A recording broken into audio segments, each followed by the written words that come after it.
It was nice of Ndamukong Suh to calm everybody down for that little thing there. Hey, what we saw Carl Edwards, and we're talking about who's fit. We had long travel, a short practice time, and hot temperatures. What's the effect? It's been a hectic week, but they're mainly worried about this track, Chris, that outside groove. Carl's starting on the outside, and he told me, I got to get to the bottom as quick as I can. When you try to get to the bottom in a hurry, sometimes you run into each other. Hot and slick, temperatures up in the 80s. Carl starting outside the top 20, along with guys like Matt Kenseth and Brad Keselowski, Earnhardt Jr., and Jeff Gordon as well. And now, for the most famous words in motorsports, please welcome your Grand Marshal, number 90 of the Detroit Lions, defensive tackle Ndamukong Suh. Phoenix!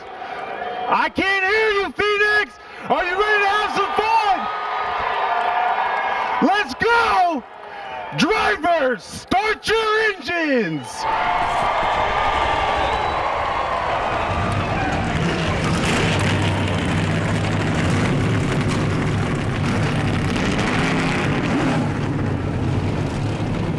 Can Matt Kenseth make it 2 in a row? Can Jimmy Johnson bounce back? Just some of the questions that will be answered 312 miles away.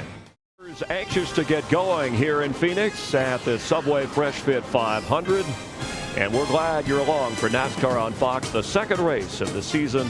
Let's go back up to the play-by-play booth and welcome in once again Darrell Waltrip, Larry McReynolds, Mike Joy. As Michael Waltrip and I will be enjoying the race from here in the Hollywood Hotel. And guys, I'm excited to sit here and watch the race with you and looking forward to a lot of fun, hot action, Mike.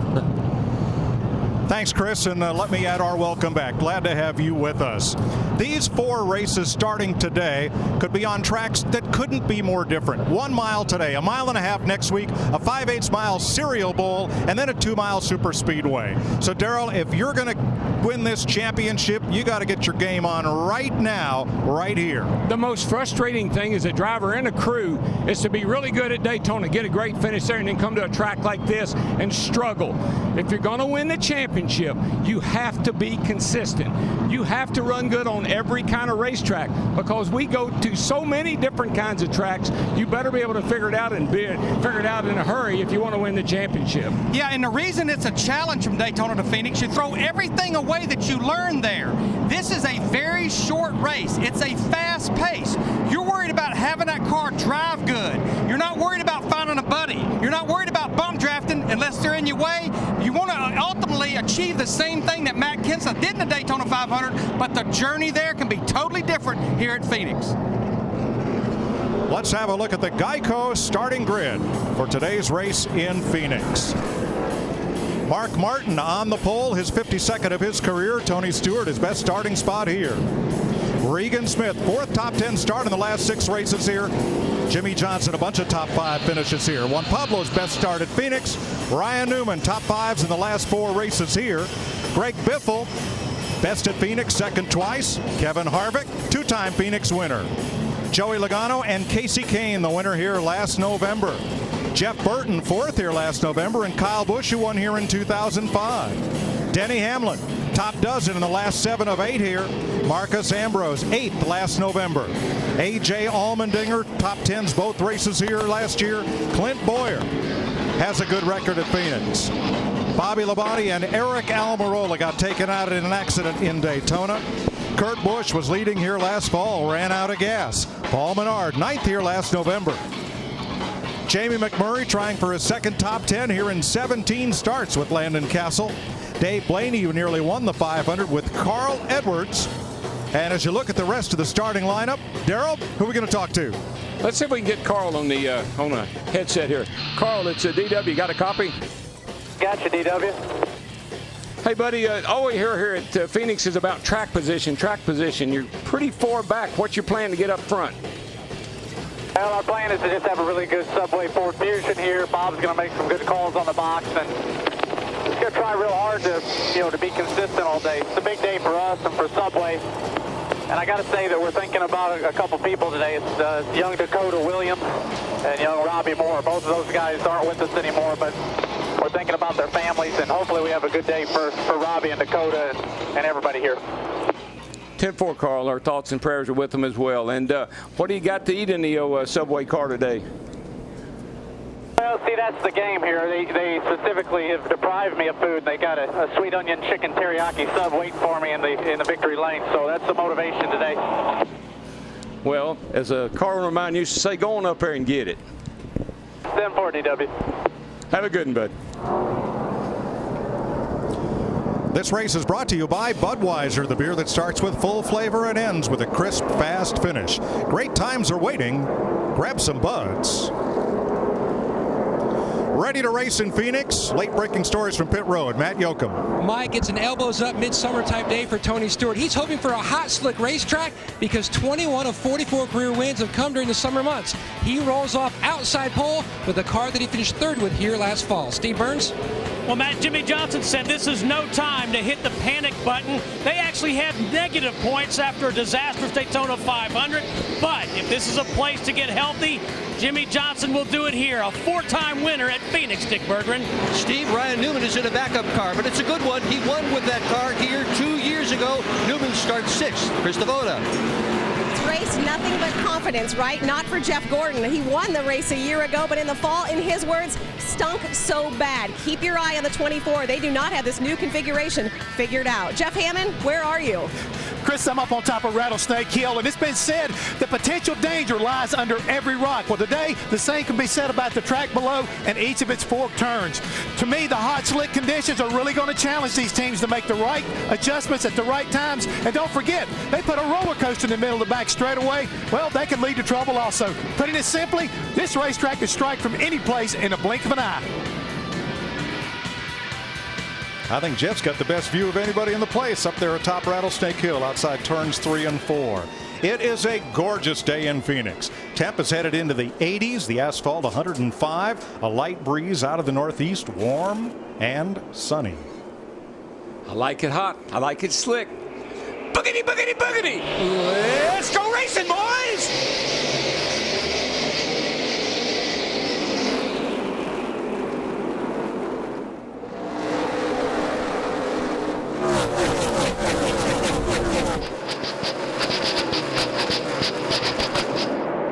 Ageless Mark Martin, 53 years old, leads him to turn 3. Regan Smith, Tony Stewart fight for second.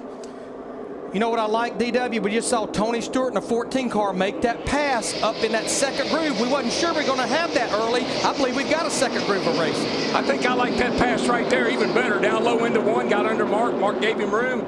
Tony's off to the races.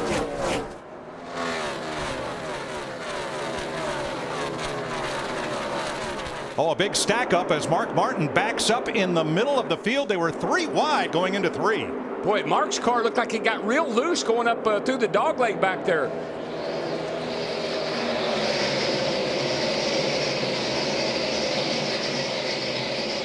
You know, Jeff Hammond talked about it. I think the weather is such a huge issue. They have only qualified since they were on the track Friday. It's about 20 degrees hotter. This track has lost a ton of grip. Jimmy Johnson coming to the front in the 48. Up to third spot. Greg Biffle right behind. Gave up the position. Who scraped the wall here on lap 1? Like the 9 car back there. Yeah, Marcus Ambrose. You know, Michael and I did that piece about double trouble down the back there, but turn 4 has been a culprit here as well. Gets really tight off both these turns, 2 and 4. Casey Kane and his new ride, the Farmers Insurance number 5. Battling Mark Martin on the inside. Ryan Newman just behind them. You know, Mike, Mark Martin in the 55 is not someone that will challenge you real hard right now. You get a little nose under him, get a little position on him, he's going to give it to you. He's really running very cautiously at this point. Montoya takes over 5th in the 42 from Kevin Harvick. We interviewed Juan a little earlier in the weekend, and you could almost hear the relief in his voice to get here and put that situation at Daytona with the jet dryer behind him.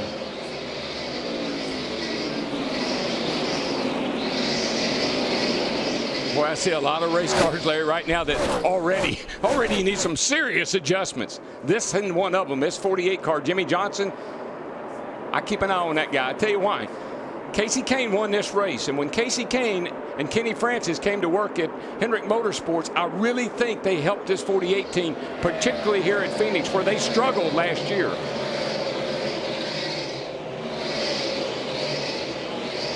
You know, we talk about the dog leg, and it's really changed. When they reconfigured the track, it's almost taken the dog leg part out of that back straightaway. It's more like a big old sweeping turn from 2 all the way down to 3.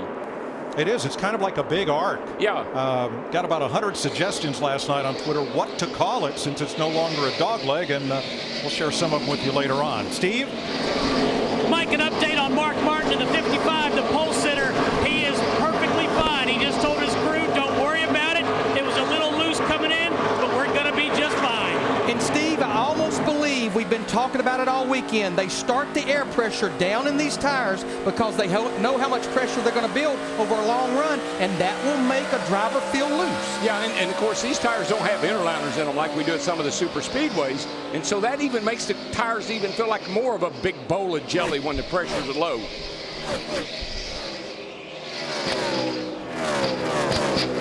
And I know folks are probably saying, well, so why do you start them so low then? Well, you start them low because we're going to get a tremendous amount of buildup from the heat.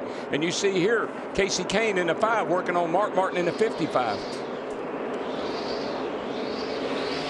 I think to support what we're talking about, we're looking at our scoring monitor. We're here on lap 9, and every lap keeps getting quicker. It's because the air pressure is coming up in these tires. Now, eventually, it's going to cross the fence, and you'll start to lose grip because of laps on the tires and too much air pressure. And eventually, being in about a lap or two, Jimmy Johnson is going to catch Tony Stewart for the lead. So, Larry, if you lead Daytona, you got negative points coming to the next race. What is your mission? Go up there and lead this thing and go to victory lane. And get all the points you can.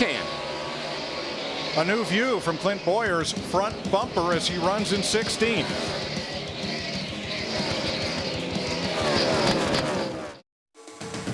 The Subway Fresh Fit 500 on Fox is sponsored by Sprint, proud sponsor of the NASCAR Sprint Cup Series. By Ford, proud sponsor of NASCAR. By Lowe's, Lowe's never stop improving. And by Subway Restaurants. Get to Subway pronto for their fresh takes on Italian. Subway, eat fresh. Welcome back to Phoenix. 16 laps in. There's the reason for the first caution of the day. Jimmy Johnson had taken the lead from Tony Stewart, and in the back straightaway, Clint Boyer had cut down a tire on his number 15 Toyota. So pit road is open for the first caution period of the day. Matt? And Tony Stewart making his way down pit road. His car, he said, was very good on entry, even better on exit, but a little bit tight across the center. They're going to make an air pressure change and go left side tires on this stop. Steve? Matt, we expect Jimmy Johnson to take just left side tires in that number 48 car, left sides only. Larry, a little bit of strategy here. Well, the reason they're changing left side tires only, Chad Canals, Jimmy Johnson's crew chief, told me we're seeing a lot more left side wear than we are on the right side. This is a very hard tire, doesn't have a lot of grip. Mark Martin took no tires. He's the first one off pit road. Under caution in Phoenix. The Subway Fresh Fit 500 on Fox is sponsored by Budweiser. Great times are waiting. Grab some buns. First caution of the day for Clint Boyer. 10 drivers stayed out. One of those, Robbie Gordon, just pitted. So that leaves, without having made pit stops, Kevin Harvick, Casey Kane, Regan Smith, Jeff Burton, Denny Hamlin, and Kyle Busch, along with Brad Keselowski, Matt Kenseth, and Jeff Gordon. Ready to go green to complete lap 20 of 312.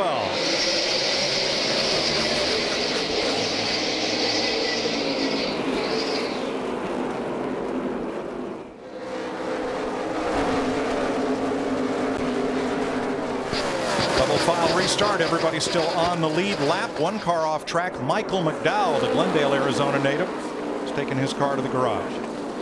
You really wasn't surprised to see those top 10 or so drivers stay out. Whoa! Casey Kane just smacked the heck out of the fence coming off turn 4. The number 5 of Kane expected to contend today, and now the pack will work its way past him. We are still green as Kane tries to get to the bottom of the racetrack. I know I gave you a couple of woes there, but he lost it, then he caught it, and then it shot right out in the fence. Did a lot of damage. Kane was the second place car. He now drops to 42nd and will come to pit road. There's Casey Kane. Now watch him, Mike. Larry, he comes up off the corner. The car gets loose right there. Almost spun it. That was my first bull, and then that was my second one. And he's lucky he didn't get run over from the rear, but that did a lot of damage to that race car. And he's on pit road.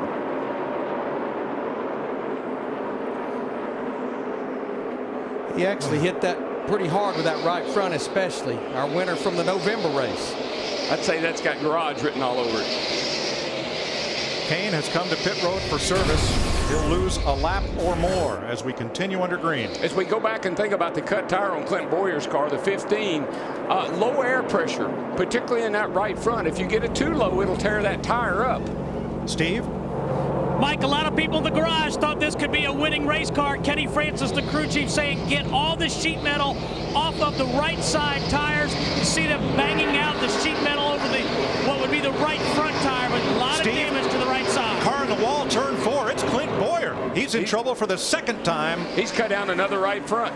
When you cut tires down that often and that close together, that's normally something rubbing the inside of the tire, possibly. Yeah, it could be a sway bar arm. That happens a lot. That arm sets real close to the inside of the tire. It could be a brake duct, but something's cutting that tire down. Now Boyer gets down to the apron without incident, so we continue under green. And two of the early favorites in this race, Casey Kane and Clint Boyer, laps down with cut tires. Off in the distance, here comes Boyer. Second red car. And there it goes. I mean, that's just a cut down tire. Didn't hit the wall very hard, but it did do pretty significant damage. And Darrell, when that right front tire's down, that steering wheel's useless. It won't do nothing but go straight. Inside. Well, you heard the tire go down. Sudden air loss is Goodyear's term. Dick Berggren? Well, it's possible, Mike, that the splitter, which was damaged in that early flat tire, did the deed here. It was sort of dragging underneath the car, and the crew did not get an opportunity to fix it. But two flat right fronts, one after another for Clint Boyer. Boyer and Kane are both on pit road. Two drivers who are both with new teams this year. Two drivers who both have tremendous dirt track experience and were expected to contend here. Steve? Casey Kane just radioed and said something is broken in this suspension.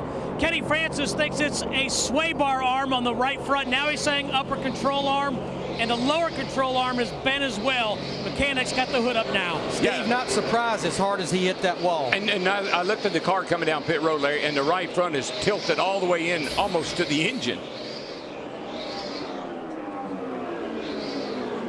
And so Kevin Harvick, who led 107 laps in the Saturday race here, is out in front. Have a look at Dale Jr. here. He's got some damage to the left front corner. Yeah, you can see the damage on the fender right there, Mike. And he's gotten into somebody and buckled that fender and has pushed it down on top of the tire. Of the cars that made pit stops, Jimmy Johnson restarted 14th. Man, he's fast, Dale Jr.'s teammate. From 14th to 6th since the restart. So to set it for you, it's Harvick at the front. Regan Smith in second. Denny Hamlin third. Kyle Busch in fourth. Two Chevys and two Toyotas.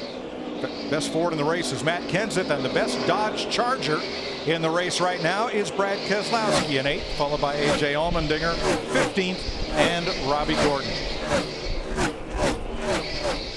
The fastest car, running the fastest lap times right now, is Jimmy Johnson in the 48 car. He is putting down some tremendously fast laps.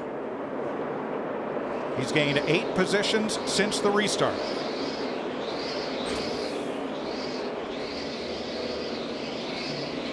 We continue under green. Just one brief caution flag for Clint Boyer, but the wall has taken its toll in Phoenix as Casey Kane takes the Farmers Insurance Chevy to the garage.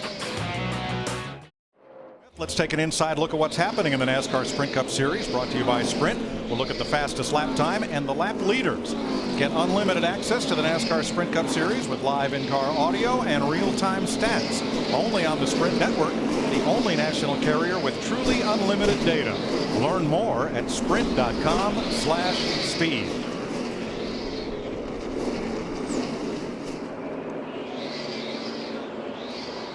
Kevin Harvick's now led 22 laps. Tony Stewart led 9, Jimmy Johnson 6, and Mark Martin 1. Kevin Harvick dominated the race here yesterday, but didn't win it. So sitting out there leading a lot of laps makes you feel good. Gotta capitalize on it. Regan Smith 1.8 back in second. Denny Hamlin 2.5 back in third. This guy right here, all weekend long out at Daytona, every race. Regan Smith, 78 car, Furniture Row, always up front, and here he is. He qualified good, running up front again today. And why is that surprising? It's a single car team. It doesn't race out of the greater Charlotte area. Regan Smith is not one of the big established big stars of this sport, but soon he might be. They're in Denver, Colorado. Third place, Jimmy Johnson has caught Denny Hamlin. Remember, Johnson restarted 14th and has worked his way quickly through the field. Well, I think that goes to show you how good of a race car Jimmy Johnson has. We know he was one of the drivers that came to pit road on that last caution. No one else has been able to make a lot of moves except Jimmy Johnson back up toward the front. And you know, Michael and I were showing you the dog leg back there on the back straightaway and how that could lead to some trouble.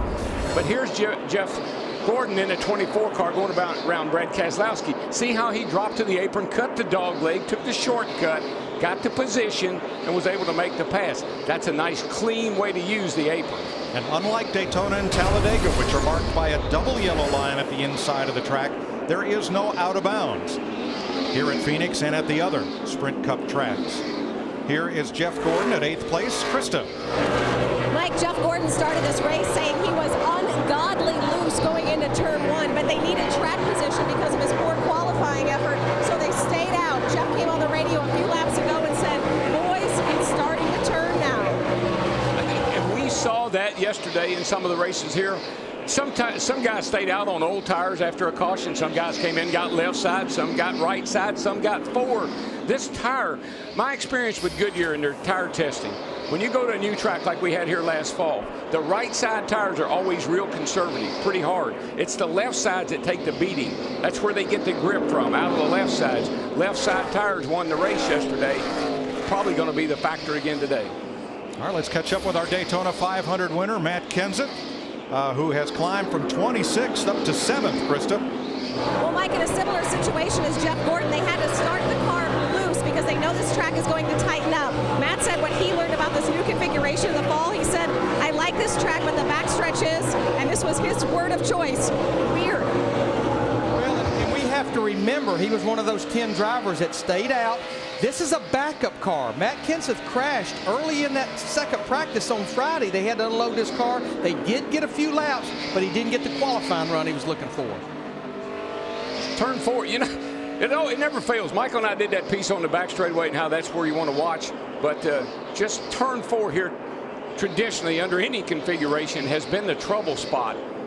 And watch what happened off turn 4 the last time around with Greg Biffle and Joey Logano in the 20 car down underneath him. Makes some contact, gets Biffle a little bit loose, makes the pass. It's almost like Joey Logano's 20 car. It just wasn't wanting to turn right there. He was probably turning the wheel, but it was just sliding up the track. Bit of an arrow push, I'd say. And Jimmy Johnson used that arc in the back straightaway, the former dogleg, to make the pass on Regan Smith and move up to second. Let's show it to you.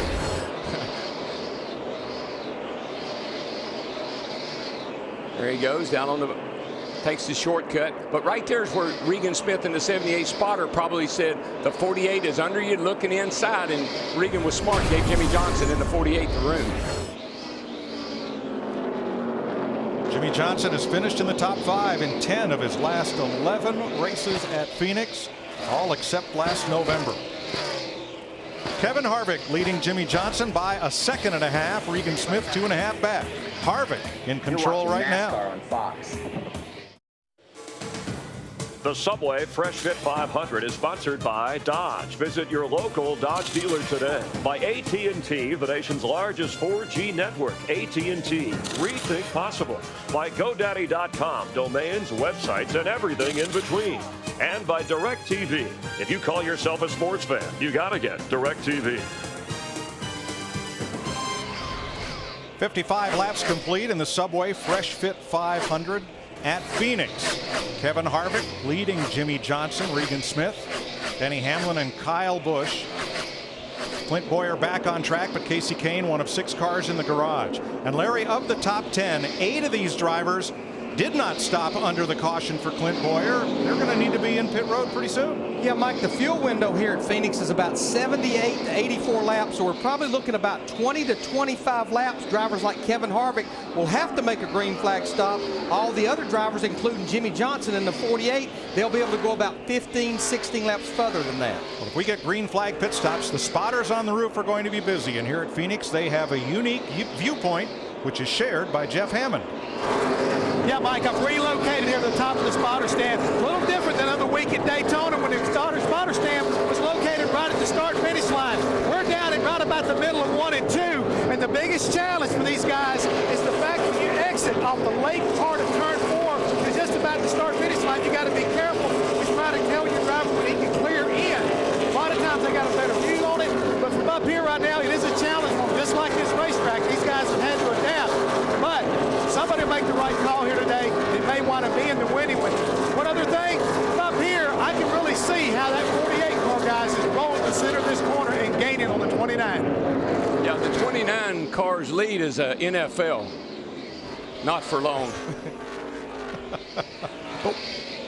Steve? Mike, Jimmy Johnson reporting to his team that his car is really good through 3 and 4. He said he can roll through there. And caution's out. Debris, turn 3.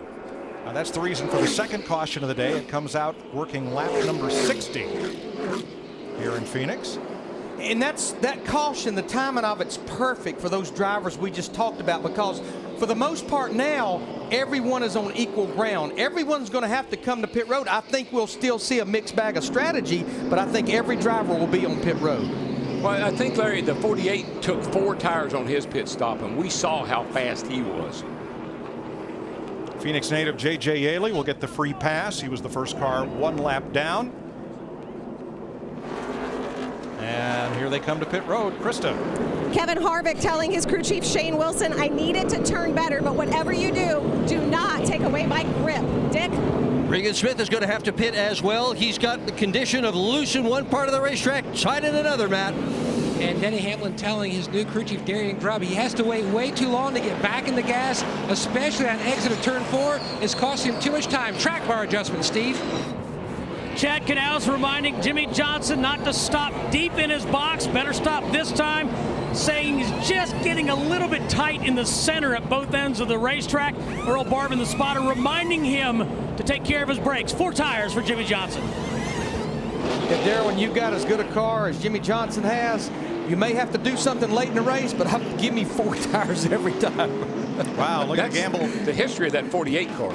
The gamble by Kurt Busch. He takes on just 2 tires and gains 16 positions to second.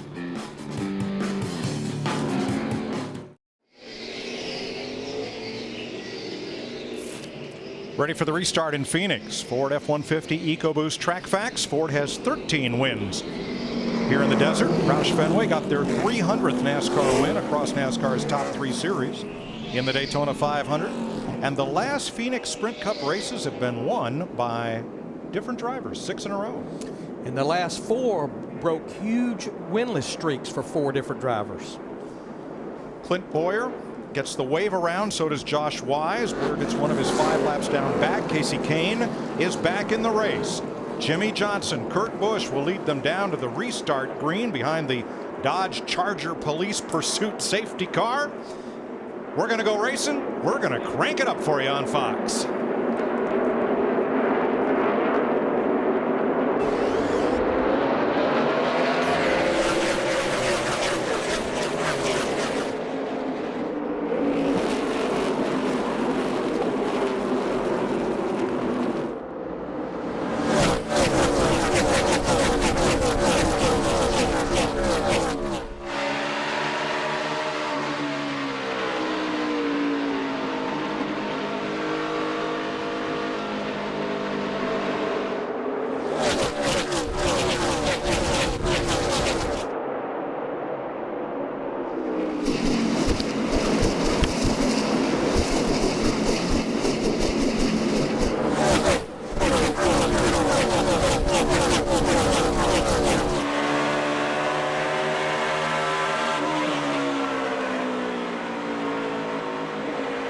last time by, Kurt Busch really dirt tracked it off turn 4 to try to hold that lead from Jimmy Johnson. Yeah, I think Jimmy kind of said, let Kurt get in front of you in the 51 because he knows he's got a little bit better car and he's got better tires. He's just setting him up. Johnson makes his move to the inside for the lead. And the all-time lap leader at Phoenix, 877 and counting, Jimmy Johnson out front. Matt? And Kurt Busch on their first run, Mike, just the opposite of the last run. The first run, the car was really tight in the center. They made some big adjustments, took 4 tires. The second stop, they just took lefts. The car was loose, but this team really trying to build on something after a very difficult and struggling speed weeks in Daytona. But you learned something right there, Mike, Larry. I mean, the 51 car, what if that had been a green-white checker? Could have been a different deal. Kurt Busch slip sliding around. Here comes Matt Kenseth and younger brother Kyle Busch in the 18.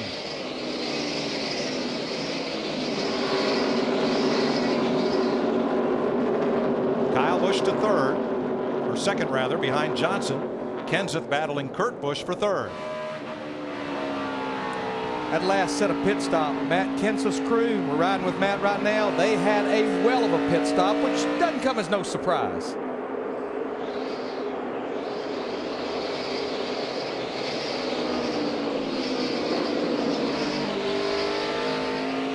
That time by, Larry, Jimmy Johnson in the 48 and Kyle Busch in the 18 ran almost identical lap times.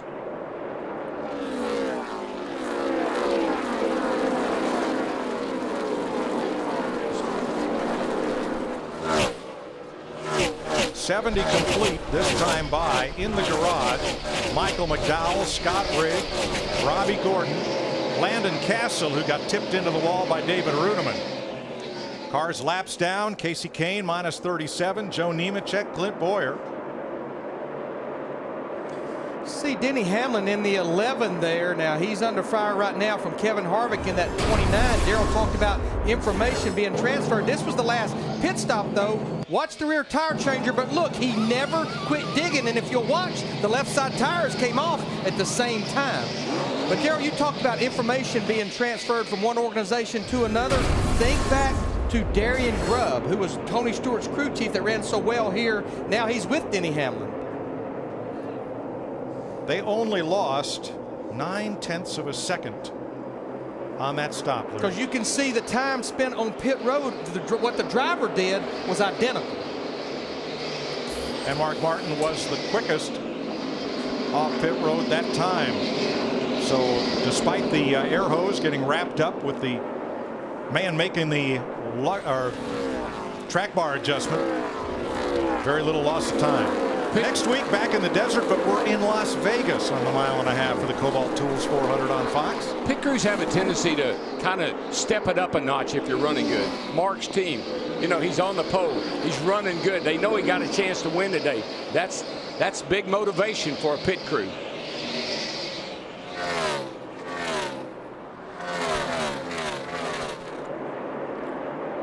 Kevin Harvick grabs the spot from Kurt Busch and moves back into the top 5. 2 Chevys, 2 Toyotas, and a Ford in the top 5 after 74 laps in Phoenix. The Subway Fresh Fit 500 on Fox is sponsored by Subway. Subway broke the 200-calorie breakfast barrier with egg white morning melts. Subway, eat fresh. Already 7 different leaders here in Phoenix, and time for an AT&T race break brought to you by the nation's largest 4G network, Rethink Possible. Jimmy Johnson leads Kyle Busch and Matt Kenseth. Remember, Jimmy started -23 after Daytona, has the fastest lap so far. He's led more than anyone else, but problems for Clint Boyer, Michael. Yeah, I talked to the team and said it looked like the first time they just cut a tire. No real reason why that happened. Watch Casey Kane here. Gets all the way sideways, overcorrects, boom, into the outside wall. A result from Boyer's first cut tire. He cuts another one. Some of the damage done in the first wreck caused him, or the first flat tire caused him to have to come back to pit road again. Casey Caney in the garage and back out as we talk about Jimmie Johnson, who during testing, a test session last year, the designer of the track casually talking with Jimmy about the backstretch, and the designer said to Jimmy, "You're not driving it right." And Jimmy just kind of smiled. He's won here 4 times, and obviously a very important race given what happened in Daytona, and he is ahead of the pack right now. Yeah, Daytona was a disaster for this whole team. A crash early in the race, the penalty obviously. He came to Phoenix on a mission. I guarantee he said, I got to put that behind me, go win the race. He's the only driver on the track that's run down into the 26-second bracket. He's got a couple of tenths on the field, Chris. I need to make some adjustments if I want to catch him. This is a cat that's been running well too. You heard Darrell talk about a great pit stop by the crew. It fires up the driver when the crew does their job. They were the fastest off pit road last time. Mark's driven up to the 8th spot. So solid effort for the young man there so far. At age 53, not the oldest pole sitter though, that was Harry Gant at 54, but in now the 32nd race here at Phoenix, only 4 times has the pole sitter gone on to win this race. A check of AT&T's fastest driver challenge. Remember to text FAST to 34763 to play, or visit AT&TfastestDriver.com for a chance to win AT&T's fastest driver challenge. Rethink possible. And as we rejoin Darrell, Larry, and Mike, you know, Mike, Kyle Busch in 2 of the last 4 races here led with 10 laps to go but failed to win. He's certainly the one guy keeping the heat on Jimmy so far. Thanks, Chris. He's sure to be a contender. He runs 3.5 seconds behind the race leader as we cross through 84 laps complete. And Michael mentioned the 48 car and overcoming that debacle they had at Daytona. I know the DNA of that team, and that team was one that will come back with a vengeance, and they will show you that we may be negative points today, but we won't be tomorrow. Johnson finished 42nd, but before the car even got on the track, Chad Knaus, who you see on the right, and car chief Ron Malik were docked by NASCAR. They were found to have had the C-pillars, the rear windshield, the rear window posts on the car, not in compliance with NASCAR spec. And when penalties were handed down, 6 race suspension, $100,000, and 25 championship points. Hendrick Motorsports has appealed, and until the appeal is heard, which could be next week or the week after perhaps, they are allowed to remain at the racetrack working on the car until the 3-man appeals board renders its decision. And if they uphold the decision, if the appeal board upholds it, you're looking at Chad Knaus there on the right, that'd be like a football or baseball team losing their head coach and their assistant head coach for 6 weeks. And at the opposite end of the spectrum is the trouble 48 had at Daytona, but Dale Jr. in the 88 car, he had a great Daytona, but not today. His car is wrecking loose. He says it's chatter in the right rear, and he is falling back. He's in 26th spot and doesn't like his car. Krista, he made an extra pit stop under that last caution and fell from 24th to 31st. Yes, he did, Mike. The reason why the team needed to pull the fender from a tire rub when Junior came down pit lane that extra time, he told crew chief Steve Letarte, I don't remember hitting anyone. The team told him, well, Eric Almirola slid up into you early in the race. They took advantage of the extra stop by putting extra Sunoco fuel in the car. So what's going on with Dale Jr. right now? What'd you say? So I'm half concerned coming back in and beating on that fender a little more. It was rubbing harder than I thought. One fender's hitting. I ain't hit nobody. The left front is rubbing. Stupid to cut a tire with that many guys behind us. Come on in right here. Well, we've already seen what a cut tire can do to you. Just the same thing it did to Clint Boyer, not once but twice in that 15 car. Junior has rebounded to 26th, 19 seconds behind his Hendrick teammate Jimmie Johnson, who leads Kyle Busch still by the same 3.5 seconds. The Subway Fresh Fit 500 is sponsored by Farmers. We are insurance. We are farmers. By Lowe's. Lowe's never stop improving. And by Chevrolet and their award-winning cars, trucks, and crossovers. Enter now for a chance to win the Camaro Synergy and a Talladega Race Weekend package and meet Tony Stewart. Visit WinCamaroSynergy.com to enter. 97 laps complete. Kyle Busch has cut down Jimmie Johnson's margin from 3.5 now to 2.8 seconds. First to second, Matt. Mike, a big help in reeling in the 48 comes from his spotter, Tony Hirschman Jr. earlier Kyle asked Tony to do some comparison about where he was running to the 48's line. I want some segment time. Try to give me 3 and 4 versus 1 and 2 with the leader. I think he's killing me down here. I think what I'm seeing is the only way they're going to catch that 48 car is if that yellow line that he's stuck to happens to disappear, because he is eating that yellow line up on both ends of the track, and that's something that Kyle in the 18 is not able to do. He seems to shove up a little bit, center off. But Jeff Hammond was up on the spotter stand a while ago. That's just another role that the spotter can play, especially at a place like this, is giving the driver information about where the driver that's leading the race is actually running on the track. Kyle Busch in second, Matt Kenseth the first Ford in the race in third, 4.8 seconds back. Then Denny Hamlin, Kevin Harvick, Tony Stewart, Mark Martin, Kurt Busch, and Brad Keselowski in ninth. Now Keselowski drives a Dodge for Roger Penske, the captain, who has won championships in Trans Am, in Can-Am, in IndyCar, in kart, and virtually everywhere he's raced except the Sprint Cup Series. So change is going to come in the Penske cap. When Jeff Hammond was up on the spotter's perch, he had a chat with Roger Penske. Well, we caught up with Roger Penske, and Mr. Penske, this week you made a big announcement about a change your team's getting ready to do. You're going to be going from Dodge to Ford. Well, Jeff, you know, it's one of those things that was a big decision for us as a team. Obviously, we've had a great run with Dodge, with SRT. The opportunity, though, to team with Ford and Ford One, to benchmark ourselves in the future and have the opportunity to work with the Roush Fenway team, which is a world-class team, gives us a great opportunity in 13. We haven't won this championship, so you got to keep changing until you get there. Well, and Roger said it right there. I think that makes a huge statement. He has had drivers in this circuit since 1972.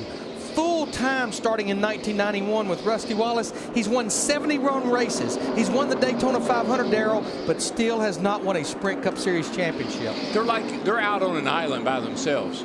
It's basically two cars. Roger Penske's two cars. Dodge doesn't have any other teams to share information with like the other manufacturers do.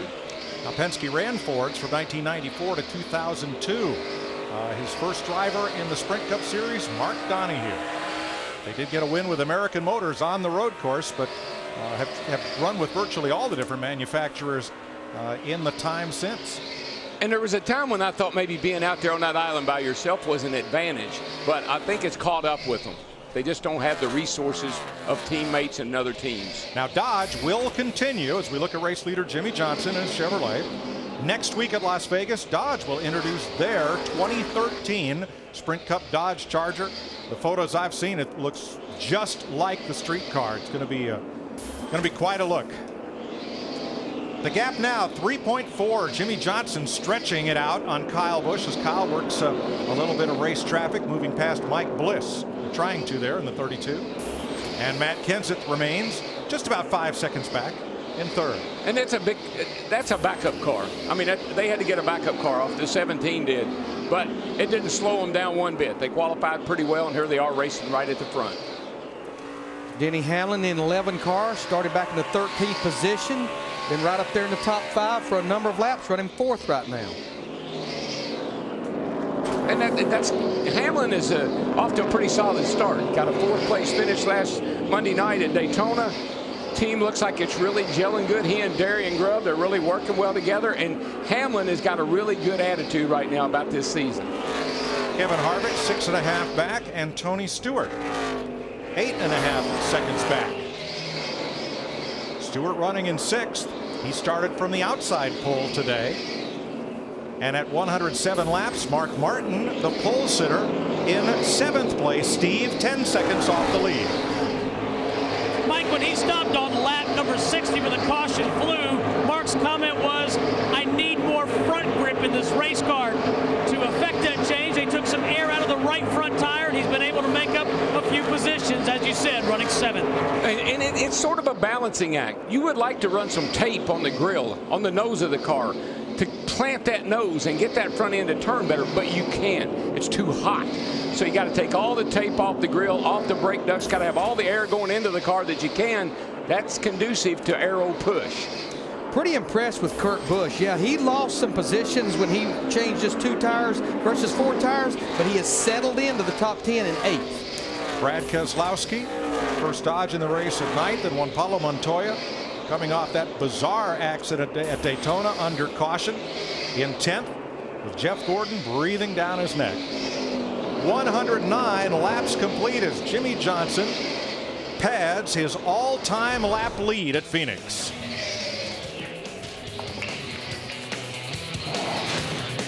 All your questions will be answered right here on Fox. 112 laps complete in the Subway Fresh Fit 500. Kyle Busch wins the race off pit road under caution. Casey Mears and the Geico number 13 running 27th. Last car on the lead lap is okay after a big hit with the turn 1 wall. Look at him just in front of the onboard camera on Casey Kane's number 5. We actually are racing Landon Castle in the 83, though. He's on our lap. That's up here. Stay low. Stay low. Come on. You're all clear. Mike, that had the appearance of too much rear brake. Got down in the corner, got on the brakes, locked up the rear maybe a little bit. And Darrell, that's what a driver will go to. He has those 2 systems, front and rear. If maybe the car's not turning under braking, he can put a little bit of rear brake into it. Yeah, and if you're having a brake problem, you can dial a little to the rear, try to help that. Look like it may had too much. That's just how it looked. Casey is okay, but the Geico Ford will be hauled back to the garage. That brake just freaking went to the floor. Major damage. Go to garage, guys. You say the brake pedal went to the floor? Yeah, that's what it looked like he was having brake trouble. And when you'll start to dial some rear in to take some heat off the fronts. And it looked like it locked up the rears. The speeds you run here that you carry off in the corner, you use a tremendous amount of brake into these fairly flat corners. Third caution flag of the day. There is Dave Blaney. He gets our Aaron's lucky dog. And we'll be back on the lead lap when we go back to green. You don't need credit. All you need is Aaron's. Let's catch up on the pit stops, beginning with Steve. Mike, 48 car takes 4 tires, a small chassis adjustment. They raised the Panhard bar on the right rear of that number 48 car. Jimmy's saying the car was just a little bit snug. Chad Knaus looked at the tires that came off the car and said they look great. Matt Yoakum. Steve, crew chief Dave Rogers' stopwatch told him that Kyle Busch was getting beat by the 48 of Jimmy Johnson down in turns 3 and 4. Now they went for 2 tires on this stop, left side tires for the 18. He says he's right on the fence of one way or the other being too tight or too free. Krista? The Daytona 500 champion said his car was getting more free as the run went on, but he said he needed some turnability in the center and needed the front end to stick. If you're crew chief Jimmy Fennig, how do you make that happen? With air pressure. Also 4 tire change for Matt Kenseth. Dick? Well, Carl Edwards started in the 24th position. You might have thought he was going to do a whole lot better than that since he finished second here on this newly reconfigured track last fall. But he has run in the 20s all day long. They're trying to get the chassis to where the car is going to behave the way Edwards wanted it. They did make an adjustment and took 4 tires on the last stop. Thanks, Dick. That catches you up on pit stops. But for Ryan Newman, who started 6th in a backup car after a practice crash, NASCAR has said that Newman's crew removed equipment from the pit box.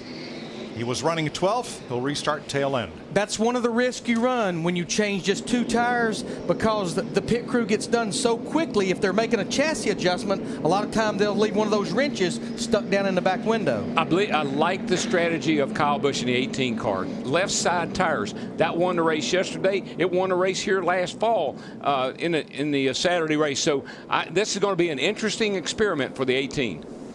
Let's take an inside look at what's happening in the NASCAR Sprint Cup Series, brought to you by Sprint. You'll look at most laps led and the biggest mover in today's race.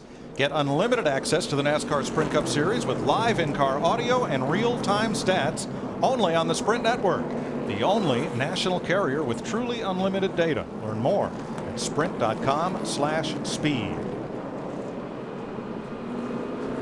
Dave Blaney got the free pass. He'll be the 27th car on the lead lap as we go back to green. 115 of 312 complete. 116 this time by. 1 to go. We go back to green.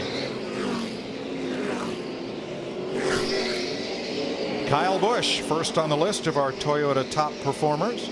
Pole sitter Mark Martin 5th, Denny Hamlin 7th, and Joey Logano 11th, Martin Truex 13th.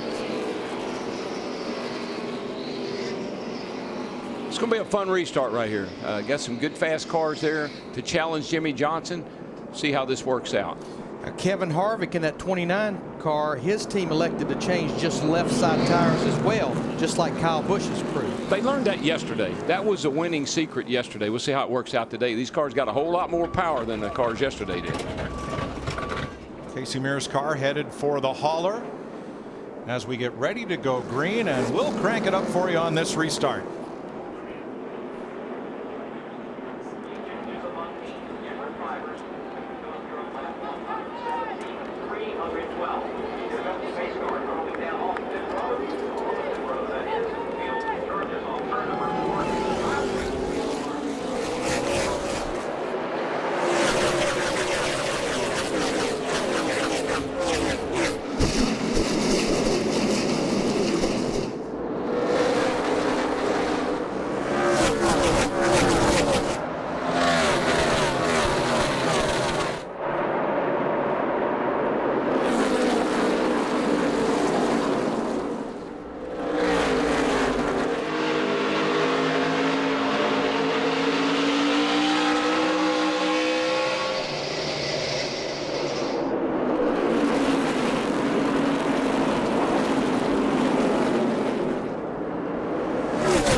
Kyle Busch, Kevin Harvick side by side for third. Keselowski on the outside of Johnson, then Kenseth battling Mark Martin.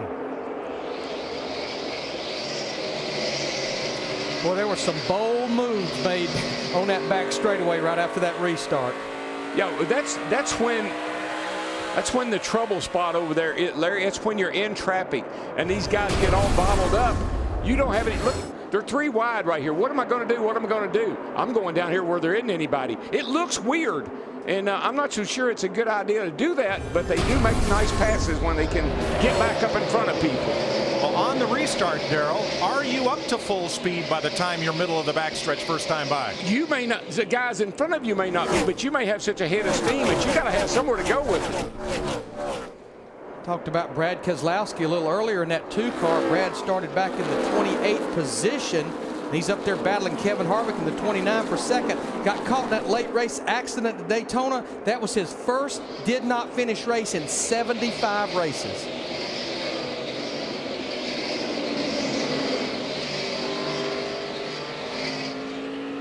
Larry, I think we're seeing exactly what we saw yesterday in that race. Those left side tires are the seeds that tip, man. Run those rights to death. You can put those lefts on there and pick up a lot of speed. Yeah, the rights aren't wearing, but the left sides are, which is backwards from what we normally have at an oval track.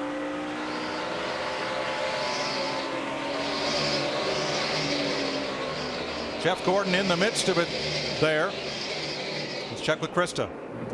Remember at the start of the race, Mike, when I said Jeff Gordon and the 24 team have been shaking their heads about this new track configuration? Well, Gordon has made up ground on the track, but he was frustrated recently with the 42 of Juan Pablo Montoya. Here is some radio chatter from the 24 team. I'll ask that spotter if this is really how we want to do this. I'm standing next to him right now. I mean, because these have to be defensive, the guys behind him catching it. Yeah, 10-4. I'm talking to him, but you can't fix stupid. You gotta love them spotters. They tell it like it is, buddy. At least in their world. Joe Gibbs Racing teammates Denny Hamlin, Joey Logano race for 8th. Joey Logano on that 20 had a good run at Daytona, top 10 finish. Joey knows he's got to keep having performances like that and like this. This is a contract year for Joey Logano. Matt? Mike, great opportunity for Denny Hamlin and Darian Grubb just to gel, because Denny told me this is the first real race where handling is important. And he told me the biggest surprise about Darian, just he's so quiet on the radio. Meanwhile, they're trying to get that race car a lot better. He says it was just too free on takeoff for the first 2 to 4 laps, and then it went tight quickly on exit. And you know what they're going to have to do, you talked about Darian Grubb, the championship crew chief from last year. They're going to have to possibly weigh out different air pressure and then make other adjustments to the car to compensate for it. Darian is real methodical. He's not going to, he's thinking a lot. He's always thinking about what they want to do. He doesn't talk a lot, though, on the radio. Still there, clear, clear. Carl Edwards makes the pass on Regan Smith. And look at Brad Keselowski. He and the 29 of Kevin Harvick just ran their fastest laps of this race here at lap 126.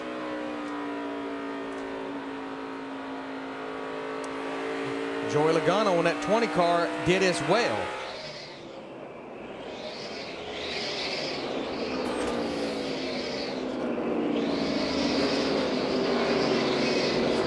Well, Larry, I think fast forward here a little bit. We're nowhere near the end of the race yet, but I think we know what people will probably try on that last green flag stop or caution flag stop near the end of the race. Tire-wise. Always gathering data. That's right. Kyle Busch leading Kevin Harvick by 1.8 seconds. Jimmy Johnson 2.7 off the lead. Keselowski on his bumper, and Mark Martin 3 seconds back of first place. The Subway Fresh Fit 500 on Fox is sponsored by Sprint, proud sponsor of the NASCAR Sprint Cup Series.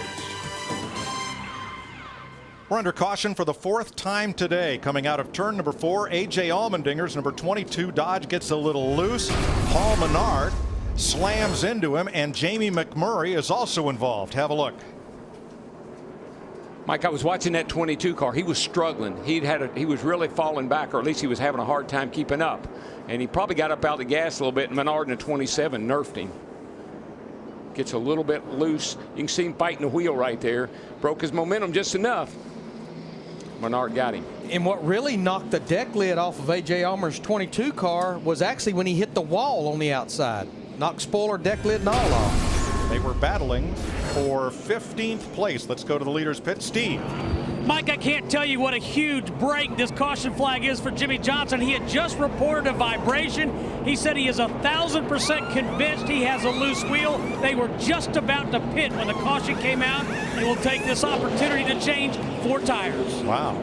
Yeah, he was coming in next time by when that caution came out. And there's the damage to McMurray's Chevrolet. Collateral damage as Allmendinger and Menard got together. There's Paul Menard trying to limp around for repairs. Yeah, we had about 14 drivers stay out. Not surprised, we'd only run 15 laps.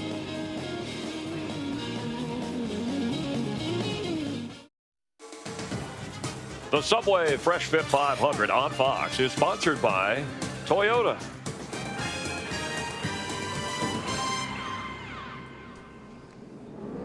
Under caution in Phoenix, 137 laps complete out of 312, and this is the 3rd pit stop under this caution for Jimmy Johnson to work on the right rear. And I believe they probably have some lug stud issues, what the lug nuts go on, and probably what they may do is add a little bit of wheel spacer on there just to take care of where maybe those threads on the lug stud are having an issue. Chad looks pretty confident. He didn't look like he was all that worried. And it is a pretty easy fix if that's the problem. No, we've got at least 2 more pit stops to make for sure. Johnson remains on the lead lap, currently posted 25th. Jamie McMurray, crash damage to the right front. He also continues on the lead lap, and so does the other car involved. A.J. Allmendinger. Looks like a little more serious work being done on Paul Menard's car. Let's stop in at the University of Farmers. Jeff Hammond. Mike, we said it in the pre-race. You've got to manage your brakes when it comes to this racetrack. It's just like a short track. If you don't take care of them, they won't take care of you. From on board Casey Kane's car, you see the 13 car back in, come around, go up into the outside wall, and this basically just hammer that outside wall. All because the brakes went away. Right over my shoulder, you can see what's left of this race car when the brakes don't work here. And guys, we're just reaching halfway. You've got to manage your brakes all race long. Certainly 2012 not starting off for Casey Mears like he'd like to see it. Made the swap over to Ford during the off season. They had the fuel pressure issue last week, and now this.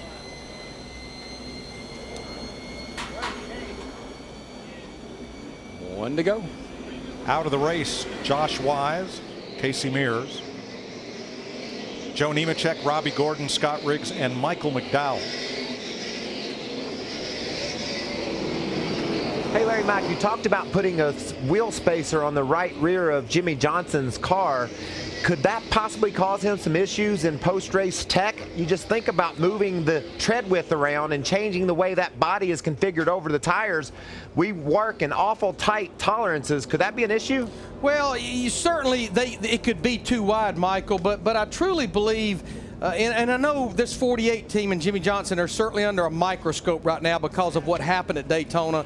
But I think possibly NASCAR, if indeed they were too wide on the rear, which I would say if they were, it's only going to be a little bit, because of what they've encountered, I think they would take that into consideration. Probably talking about a 1/16 of an inch at the most, and they can. That's about what Boyer's car was out of whack last year at Loudon, and that got him in trouble. So tight tolerances are a part of our world these days. 27 cars on the lead lap facing the green flag. Kyle Busch and Kevin Harvick in front of Brad Keselowski and Mark Martin back into turn 1.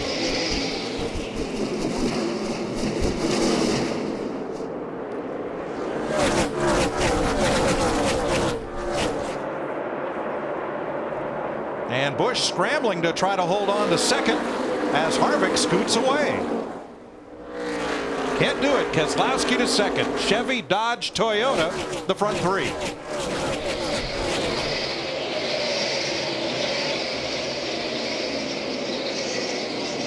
Look at this 3 wide. And Kurt Busch up in the loose stuff. It's a scramble. Hangs on. It is a scramble, man, on these restarts. They're everywhere. Up against the wall, down on the apron. Darrell, what I'm seeing is that more than ever, Phoenix is racing like a short track because it's a long hold tenet of short track racing. The best opportunity to make your passes is on a restart. Got to get them while they're all bunched up. You can get a whole lot. You can get a whole bunch of them that way. Once they get strung out, it's a little more difficult. Keselowski slipped. Here comes Hamlin on the inside. And Edwards stacks them up with Ryan Newman, and Jeff Gordon has to bail out of it in turn 3. Boy, Carl did a good job not to get into the 39 car. Newman did a good job not to get into 24 at Gordon. That was all tight racing. These are all drivers that stayed out under that last caution, elected not to come to pit road.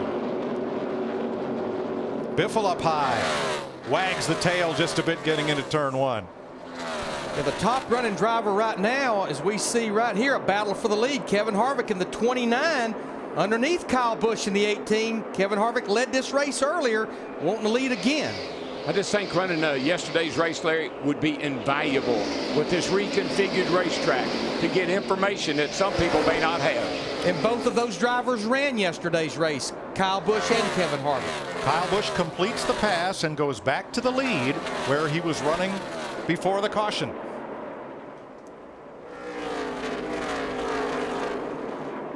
And now Edwards back to work on Ryan Newman on the outside. This is for 11th with Jeff Burton looking on in the 31.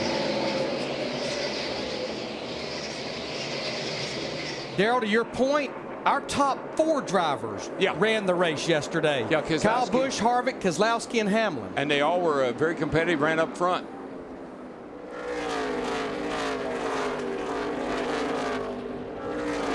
Look at Mark Martin in the 55 as he battles Denny Hamlin. Mark is going to run a partial schedule most of the races, 24, 25 or so this season.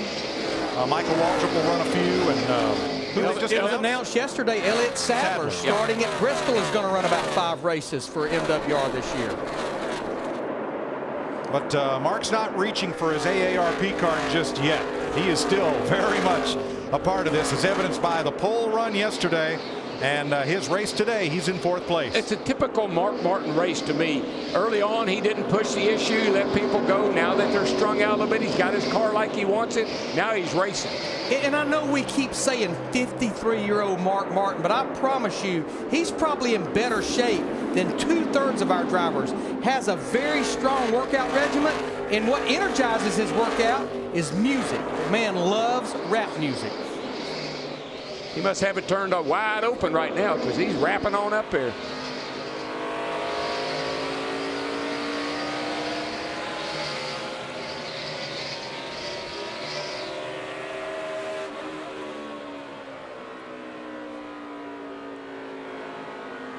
Martin in 4th. Let's go back about 15th place. Back around Marcus Ambrose, Greg Biffle, Kurt Busch. There is Biffle in 15th. Matt?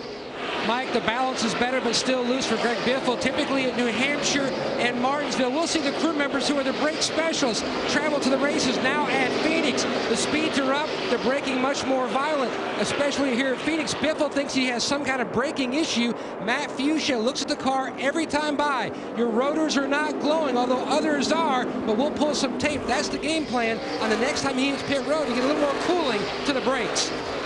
Yeah, Matt, we go to Martinsville, our shortest track. We all think about brakes, brakes, brakes. But here, the speeds, and you don't have that real low gear to slow you down when you go off in the corner. I wouldn't be happy if I had tape on my brake ducts. No, That's sir. not a very good idea. Kyle Busch leads the Subway Fresh Fit 500 by half a second over Kevin Harvick, Mark Martin, and Brad Keselowski. NASCAR on Fox is sponsored by Geico. 15 minutes could save you 15% or more on car insurance. By AT&T, the nation's largest 4G network. AT&T, rethink possible. By Pizza Hut, order the new $10 dinner box today. And by Aaron's, credit is hard, Aaron's is easy.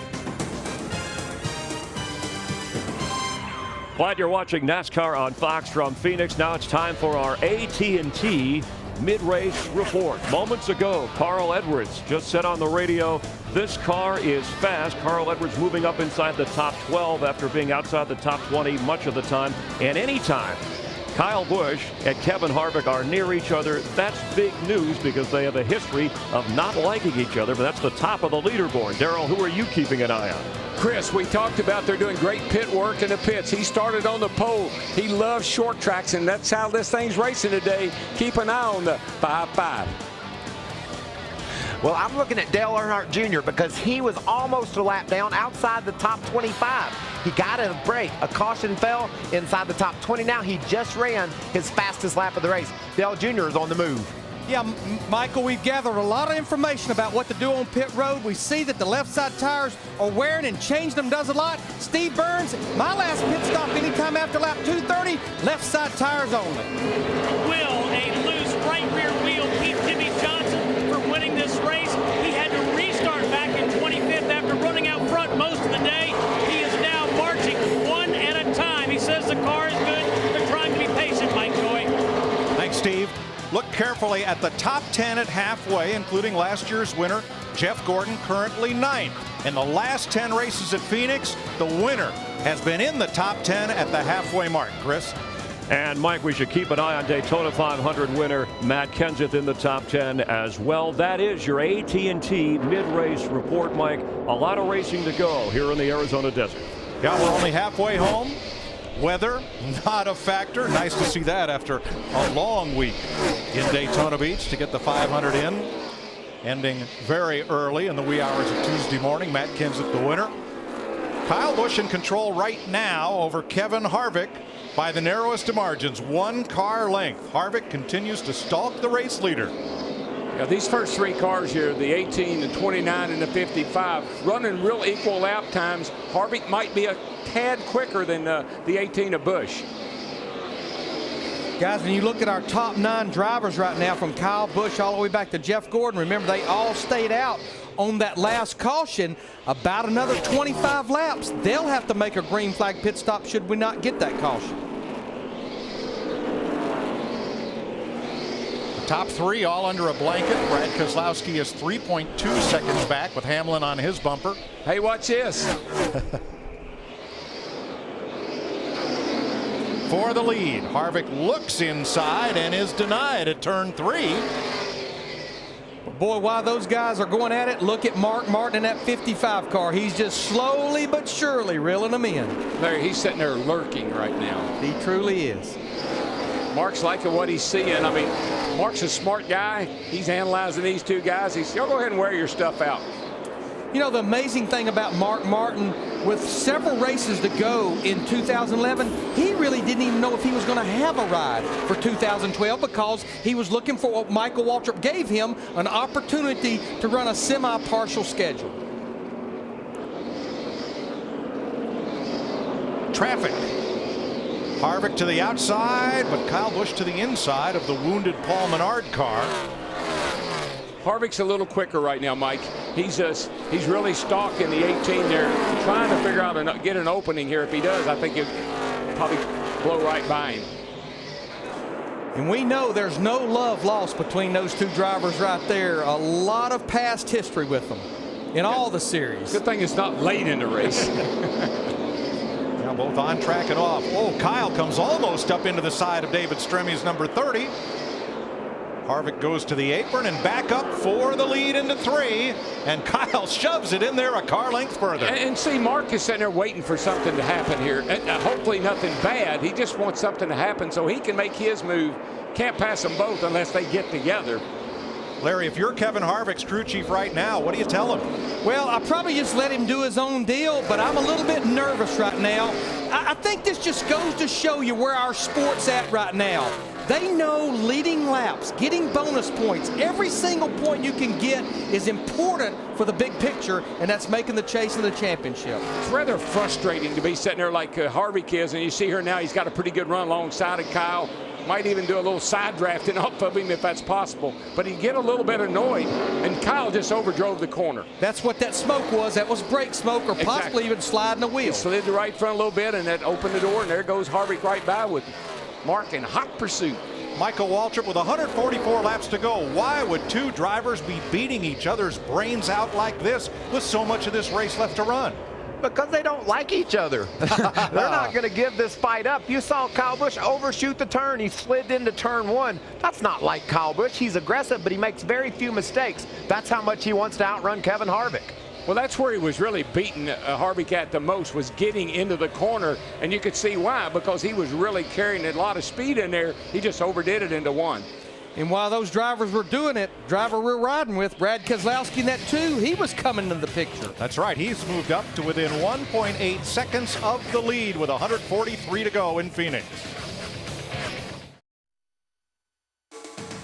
The Subway Fresh Fit 500 is sponsored by Frost Brewed Coors Light, the world's most refreshing beer.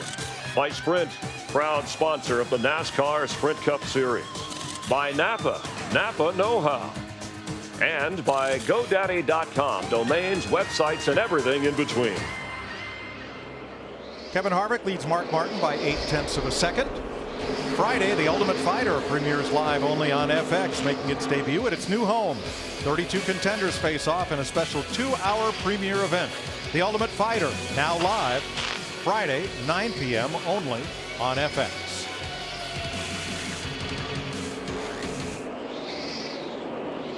There is Kevin Harvick beginning to stretch it out just a little bit as he laps past David Gilliland. 49 J.J. Yaley. A couple of laps down as Mark Martin makes his way through.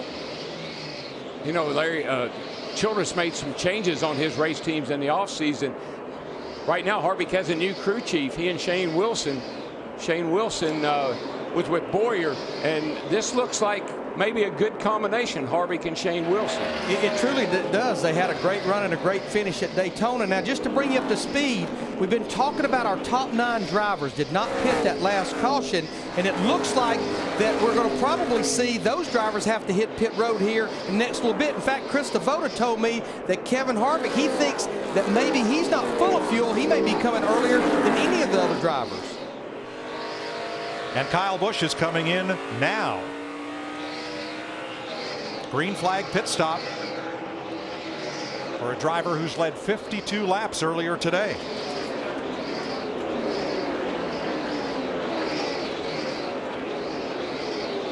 Harvick now 1.9 seconds ahead of Mark Martin with Keselowski 3.5 back. Here's Matt. Mike, about 15 laps ago, Dave Rogers asked Kyle how his left sides were doing. He said he had a slight vibration. They were planning on pitting in about 10 more laps, and then he just keyed the mic and said, I'm coming now, I'm coming now, I'm coming now.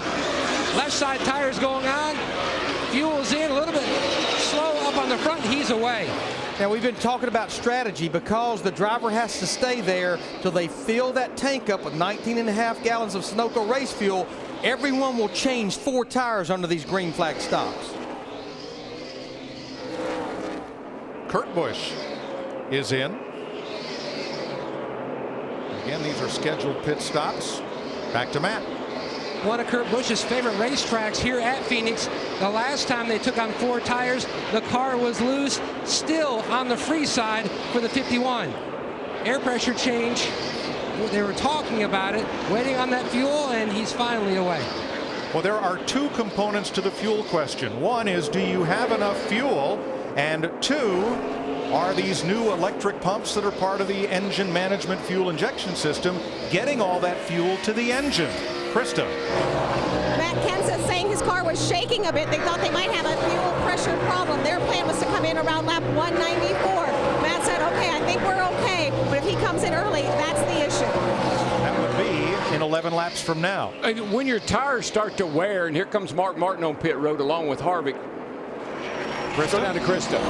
Speaking of fuel mileage, the question for the 29 of Kevin Harvick, how far can we push it? They had planned on coming in right now. Kevin took left side tires back on lap 112. It's a 4-tire change. They said make sure you get it full of fuel. Steve?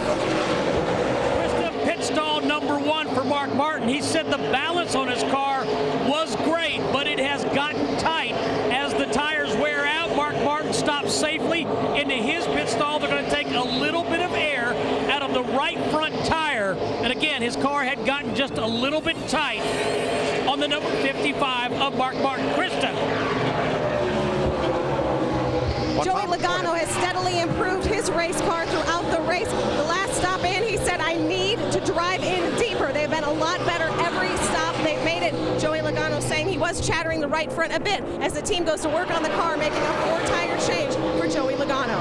Pablo Montoya stopped and got 4. Here comes Tony Stewart, the reigning Sprint Cup champion, onto pit road along with other cars. Greg Biffle is in as well as we cycle through green flag pit stops. Matt?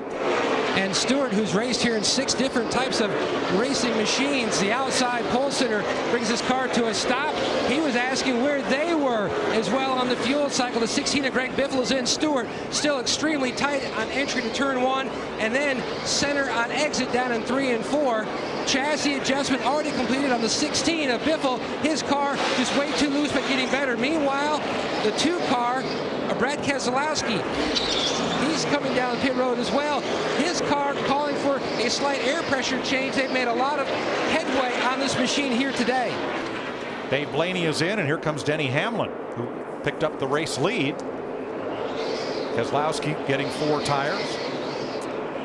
Just to go to show you how much brake these drivers are using, the front wheels on Brad Keselowski's car when he came in, they were black with all that brake dust. The fresh wheels are painted pretty yellow. And Larry, I'd like to stay out as long as I like to see what everybody else is going to do. I'd like to be like one of the last guys on pit road so I can decide what I need to do. Matt? And the 11 of Hamlin, chassis adjustment already completed. They tried to stretch it as long as they could. 4 tires for Hamlin. Krista? Jeff Gordon also making up ground on the racetrack.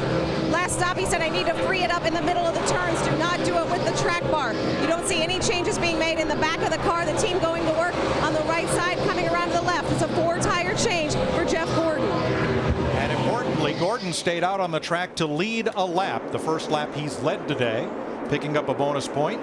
Here comes Matt Kenseth to pit road along with Jimmy Johnson and Ryan Newman. Krista? Well, Matt Kenseth was saying he was so loose at the start of the run, he couldn't keep up with guys like Kevin Harvick. The race car started to come around. Matt coming in for his stop right now. Also 4 tires for the 17. No fuel pressure problem. They were able to make it to their scheduled distance. And the comments from Jimmy Johnson, he's saying the car is now free. It feels like it has stalled out. He said, I'm really having to protect my entry into the corners. They're going to take 4 tires. Dick? Carl Edwards started in the 24th spot, worked his way up to the 12th position, and said the car was only half as bad as it was at the start of the race. He's going to come in for an adjustment, tires and fuel. Travis Quapple in and out. Here comes Regan Smith and David Stremme onto the pit lane. Now we have cycled through all of the drivers that made that stop earlier. Dick Berggren, how about Regan Smith? Well, Regan Smith started in the 3rd position, Larry, and just sort of went back, and the chassis simply has not been good for him. They've had chatters in the car, and everybody seems to be able to get by him on the bottom. Smith cannot hold that bottom lane. Marcus Ambrose coming in just in front of Smith. and Dale Earnhardt Jr. in as well. Krista? Yeah, it's been an interesting race for Dale Earnhardt Jr. They had that tire rub earlier on their last stop. They were one of the cars that came in on lap 134 for left side tires. You see Dale Earnhardt Jr., who carried the banner for Hendrick Motorsports last week in Daytona, coming down pit lane for his stop. That leaves 7 drivers on track who stopped earlier, led by Jeff Burton in the number 31 Chevrolet, Martin Truex, Eric Almirola, Bobby Labonte, then Rudeman, McMurray, and Allmendinger. And the reason these drivers right here, like Denny Hamlin and Kyle Busch in the 11-18, they're battling hard because they're 1 lap down to leader Jeff Burton. Remember, if we get a caution, the first driver 1 lap down gets back on the lead lap. Right now, that's Mark Martin in that 55 car trying to get the lap back the hard way by our leader Jeff Burton in the 31. Fresh tires against worn tires in the case of Burton. Got to be careful when you're in Burton's position because these guys are going to be closing fast. You see Mark gets by. Here comes Keselowski in the 2 car. They'll run over you when they got those fresh tires on. Bobby Labonte and David Rudeman have also made pit stops as we continue under green in Phoenix. 117 laps to go. Now Martin Truex also has not pitted. He's the 2nd place car to Burton. So now just 4 remain on the racetrack. Burton, Truex, Jamie McMurray, and A.J. Allmendinger. Brendan Gaughan in the pit lane. And with 116 laps to go for all of the drivers, the ones that's pitted and the ones that's not, it is a 1-stop race to get to the end of lap 312. Well, we'll see how that strategy plays out for Jeff Burton, the senior driver on the Richard Childress team. We're heard is coming pit side this time and will surrender the lead to Martin Truex. That lead was about 1.3 seconds as Truex flashes past. And it'll be the first time that the New Jersey driver has led today. He's been fast, Martin Truex Jr. in the 56 all weekend long. Actually got into the wall a little bit at the end of that first practice, but they repaired the car. Matt. Burton pleased with the 31 machine. He said it's free in the middle of 3 and 4. He just needs a little more rear grip on exit, which was really the most positive part of the car early on. Chassis adjustment, 4 tires. His spotter, Brett Griffin, reminding him, remember, you have issues with your tach. You don't have any lights. Watch your speed. Thanks, Matt. Now let's talk Truex here, because he's about 0.8 of a second slower than the fastest cars on the racetrack. Do you stay out and protect that lead? You come in and get some fresh Goodyears. We've seen it over and over again. You got to get tires on it. You can't sit there and lose this much time, because now when you pit, you're going to come out that much further behind. So I'd be coming to pit road pretty darn quick. McMurray in 2nd with some crash damage. Likewise, A.J. Allmendinger in 3rd. They are hoping that a caution comes out and they can pit without losing all that track time. That's the game that they're playing now. There you see A.J. Allmendinger in the 22. He hits pit road. McMurray and Allmendinger, a lot of damage, really nothing to lose gambling there. Paul Menard also in the pit lane. A lot of crash damage on his car, same incident. And you know, historically this place, we're under a long green run, and that's kind of how this place goes. We'll probably have a couple of cautions late in the race, so whatever you're going to do, you better get it right now. Yeah, you may only get one more chance to adjust on that race car. That's it, buddy. So with these 2 pitting, that leaves Truex and McMurray out on the racetrack. Then Kevin Harvick, the first of the cars that pitted, beginning at about lap 184. And these long runs like this, Mike, that's when you start to have brake trouble. And you'll hear guys talking about vibration. It's not the tires, it's the brakes. Once the pads wear and the rotors warp a little bit, when you hit the brake, the car wants to vibrate. How long can Martin Truex hold on before making the pit stop? We'll find out. The Subway Fresh Fit 500 on Fox is sponsored by Subway Restaurants. Hurry in to Subway for the jalapeno tuna, featured $5 footlong of March. 207 laps complete. As you have a look at Carl Edwards in 19th place. 1 lap ago, Martin Truex surrendered the lead. Jamie McMurray led a lap, and now he comes pit side, and that will complete the cycle. of green flag stops. J.J. Yaley and Mike Bliss also made pit stops while we were away. We were getting a report that McMurray had ran out of fuel, but fortunately at the end of the backstretch, so it timed out perfect for him. Away it's gone. I think is that Jimmy Johnson coming on pit road now? That's actually Casey Kane. That's Casey Kane's car, the 5. Got you. Now remember, Jimmy Johnson had to restart 25th after replacing the right rear lug nuts and wheel 3 times and 3 different stops on 1 caution period. Boy, he's climbed the ladder. He's up to 8th. And remember, Steve Burns talked about him in the mid-race report, and Steve, he's done that without having a caution to aid him. Yeah, they've told him to be very patient, just pass one at a time, Larry Mack.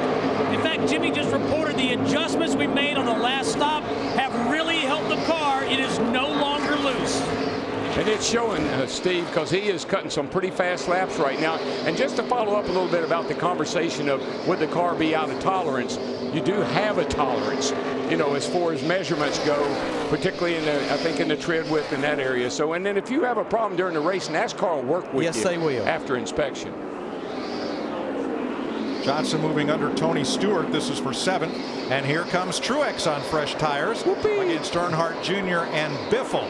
So he stayed out, made his stop after leading a bunch of laps, and he is now still on the lead lap, 19 seconds back, and trying to break a winless streak that stretches back to June of 2007 at Dover. It's been 168 races since Martin's been to victory lane. And when you're down on the apron like that making passes, it is absolutely crucial that the spotter lets everybody know he's on the apron and he's coming up. And we got a car smoking here off Jamie Mack. 4. He's got an engine issue. That's coming out the exhaust pipe, and you could hear it when he came down the front straightaway like he's down a cylinder. One blew up on the front stretch here, I believe. Yep. Jamie Mack got to lead a lap. 5 laps after that, looks like he's headed for pit road.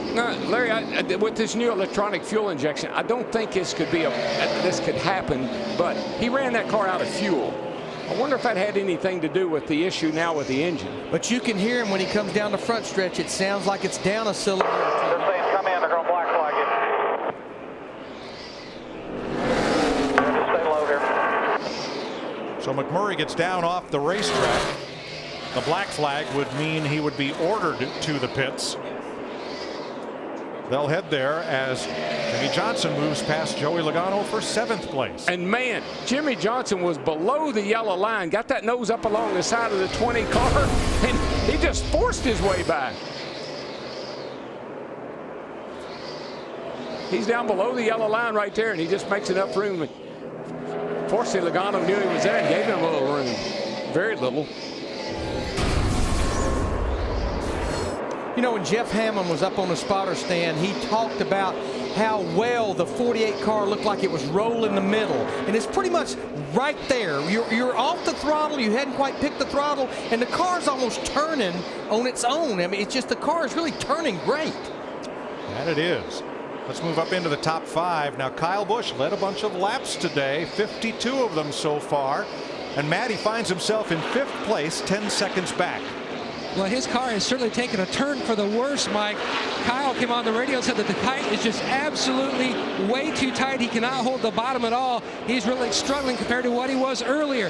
He's also concerned, talking to Dave Rogers, whether it's the car being tight or if the racetrack is starting to make a dramatic change as the day is wearing on. Krista? Matt, what a roller coaster day for Jeff Gordon. After starting 30th, he fought his way all the way up into the top 10. That's where he runs right now. But he came on the radio a few laps ago and told his team, we have gone too far. The car is loose in, tight under throttle. Right now, this car is junk. You know, back to Matt's report, that's not uncharacteristic of a racetrack like this. Now that we've run over 200 laps and this rubber keeps going down on the racetrack, you can see it keeps getting blacker and blacker in the groove, and I'm not hearing as many drivers complain about being loose as in the early part of the race. 2 things have to happen with Kyle Busch in the 18. First of all, he has to not wreck that car, because that's a history he has of getting frustrated and overdriving and getting it in the wall. Second of all, move around, move up, move around on the racetrack, find a groove. Kevin Harvick is your leader with 94 laps to go in the Subway Fresh Fit 500. like it hot. I like it slick. Boogity, boogity, boogity. Let's go racing, boys. All right, bud. It's going to be a dogfight. We know it. Man, I've been wanting to say this for a while, boss. New leader, 48. You got a problem. Front tire's flat. Give me down. Go one up, one up, one up, one up. Go like hell, go like hell. Hard, hard, hard, hard, hard, hard. Welcome back to Phoenix, where the Subway Fresh Fit 500 has 85 laps to go. Caution's out, caution's out. Can you say perfect timing? Fifth time today that we've waved the yellow flag. This comes at lap 228 with Kevin Harvick's lead of 2.7 seconds over Denny Hamlin and Mark Martin. Now erased. You might say perfect timing. The drivers and their teams are saying not, because I think a lot of them are going to be just outside the fuel window. That's where I like to be, just on the edge. Maybe I could make it. Debris in turns 3 and 4 is the reason for this caution. Juan Pablo Montoya gets the free pass on this 5th caution flag of the day. And that will give us 21 cars on the lead lap when we restart. See, Mike, this is what I was talking about, pit strategy. Now it's a perfect situation. Maybe I can, somebody will try to make it. And what's really going to be interesting, I think, is the tire strategy here, because this might be your last opportunity to put tires on. We could see a mixed bag. I think a lot of drivers will go with 4. But Krista, how about our race leader? Kevin Harvick is in. He said, you guys, when we took left side tires earlier in this race, that was magic. Crew Chief Shane Wilson warned him, we can't make it on 1 can of fuel, but that's what they do. Matt? And the 11 of Danny Hamlin hits pit road in the 2nd position. He says his car's a little bit on the loose end, but he likes it because it's really helping him rotate to the center of the corner, Steve. Matt, Mark Martin saying his car is just a little bit too tight. They're going to take left side tires and make a small chassis adjustment for Mark Martin. Thanks, Steve. Mark's last win 82 races ago. And when he won here in 2009 in this race, it broke a 97 race winless streak. Left side tires is not, it's not a gamble. It's the right call to make. We've seen it work for everybody. See, Jimmy Johnson went with 2 tires. I think that's the first time they've went with 2 tires today. And Larry, we've talked about track position. You can't afford to sit there right now. If everybody's going to take 2 and you take 4, you'll never get to the front. Let's get down to Chris Myers at the Hollywood Hotel. Thanks, Mike, with Michael Waltrip, in time for an AT&T race break brought to you by the nation's largest 4G network, Rethink Possible. We have a record number of leaders for a Phoenix race. That is 15. Kevin Harvick has led the most laps at 83. It's been a little bit of action. Casey Kane, one of the favorites coming in. He last won on this track in the fall. Had problems early, had to come back in, and then brakes for Casey Mears. Yeah, how would you like to dive into turn 1 at about 160 miles an hour, not have any brakes? That's what happened to Mears. You could see there coming off 2, Keselowski side, or excuse me, that's Allmendinger sideways. Jamie McMurray into the back of him and causes a crash. With Paul Menard. And then earlier, Kyle Busch and Kevin Harvick racing each other hard. Kyle makes it easy for everybody not to like him. That was a comment from Kevin Harvick back in the media tour when they talked about each other. Their history goes back to 2010, and we've seen that play out right now, or at least going into the caution. Kevin Harvick was your leader. Kyle Busch led the 2nd most laps at 52. Do you still put those 2 as guys to watch towards the finish? If it's a sprint to the finish, for sure. They're really fast as soon as they throw the green flag. You've watched on every restart and even the start of the race, Mark Martin fell back for a few laps before getting his car under him so he could charge back to the front. If it's a dash to the finish, it'd be pretty cool to see Harvick and Kyle Busch battling for it. And the brakes, it's not going to get any better for any driver. No, your brakes are hot now. They're only going to get hotter. You saw what happens if you have a pedal fade at all. He was on his brakes, but it didn't stop the car, slow the car down enough, and around the car went. Jeff Hammond is at the smart board here in the Hollywood Hotel to help us understand a little bit more of the brakes picture. That's a little odd, you at the smart board, but we'll figure it out. Well, I really appreciate that, Chris. Again, but again, well, let's go over here to our Ford Racing Tech car, and we can give you some idea kind of like what's going on in here, because one of the key things, and Larry McReynolds talked about it, Darrell Walter's been talking about it, is what can the drivers do as far as taking care of their brakes. One thing, keep your foot off it, but the other thing, we don't want to ever lose sight of the fact is located right here, and this is the brake adjuster. This is where you can adjust the front or rear brake. It's real simple. The driver can dial a little bit more front brake in if he needs it, or he can back that off if that's what the car requires as far as getting in the corner. It's real important that he doesn't over-adjust these brakes and all of a sudden fail the front or fail the rear, which we probably saw in case he mirrors the situation, guys. All right, thank you, Jeff. AT&T's Fastest Driver Challenge. Remember to text FAST at 34763 or go to fastestdriver.com for a chance to win 4 Gs. Well, you talk about Martin Truex staying out. What happened there? They used that strategy. They didn't think they could make it on fuel to this point, so they just stayed out and grabbed that track position. All right, let's listen in on some radio communication. You pit here, everybody's got to pit one more time. You got 20 laps on tires. I'm thinking you stay out here. Where you stay, bud? We're going to stay out. Stay out. There's no way we can make it on fuel, so we're staying out. That's interesting strategy. You have to stop once more anyway, so why not gamble now instead of later? Well, yesterday tires were not, one car finished third that took no tires, so there's all kind of tire strategies going on. Now, what's interesting, with 21 drivers on the lead lap, we had 3 drivers, Dick, that topped off: Jeff Gordon, Matt Kenseth, and Kurt Busch. Dick? I'll tell you what, you want to keep an eye on Truex in that 56, because lap after lap before that round of pit stops, he was the quickest car. And indeed, he can't make it all the way to the end, but no changes on his last pit stop, so he's got some stuff for the end of this race. David Rudiman and A.J. Allmendinger took the wave around to come back onto the lead lap. J.J. Yaley, along with David Reagan, also took the wave around. Getting ready for the restart. Jimmie Johnson, what a climb back into the top 5 he's had. Truex, Harvick, Keselowski, Martin into turn 1. It's going to be dicey. This is when you get all bottled up. 3 wide, on the apron, in the wall. Look out. Logano inside of the 48 of Johnson. Whoa, Burton gets squirrely in the 31, but he hung on. He had a rough ride coming up off that apron. Yeah, Jimmie Johnson had to really give Logano some room right there. That could have been big. Truex the leader from Harvick, Keselowski, Hamlin, and Martin. Ambrose. It's go time, Mike. I mean, right now is decisive.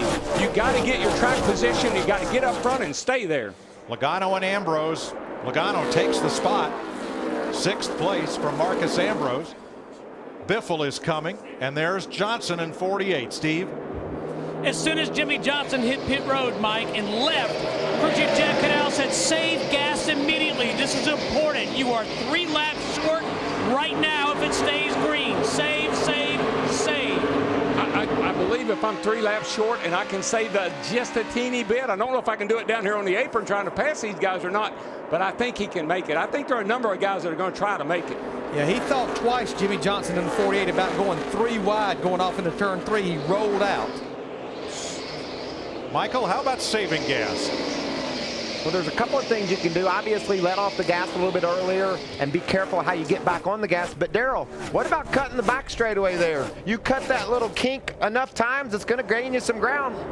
Well, you might save a little gas, but I don't know about saving your race car when they're 3 wide like that. Michael, what have y'all learned as far as differences in saving fuel with the old 4-barrel carburetor and this electronic fuel injection we're running? I think they just think the engines are running more efficiently, Larry, so there isn't as much that a driver can do to save gas. But easy on the gas and easy off of it is certainly going to get you a little bit better mileage. In the mapping of these electronic boxes in the car, you can work on your D-cell fuel cutoff. In other words, when you're off the gas, you can work on that, and you never were able to do that before. We got engines now that talk to us, and they can talk to the engine tuner and tell it what it needs.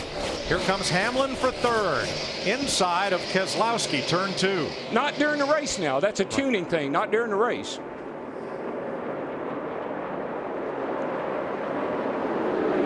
Behind them, inching in. Well behind them. Now there's the 31 of Burton and the 48 of Jimmie Johnson battling, but Mark Martin and Joey Logano are catching up the 3rd place battle.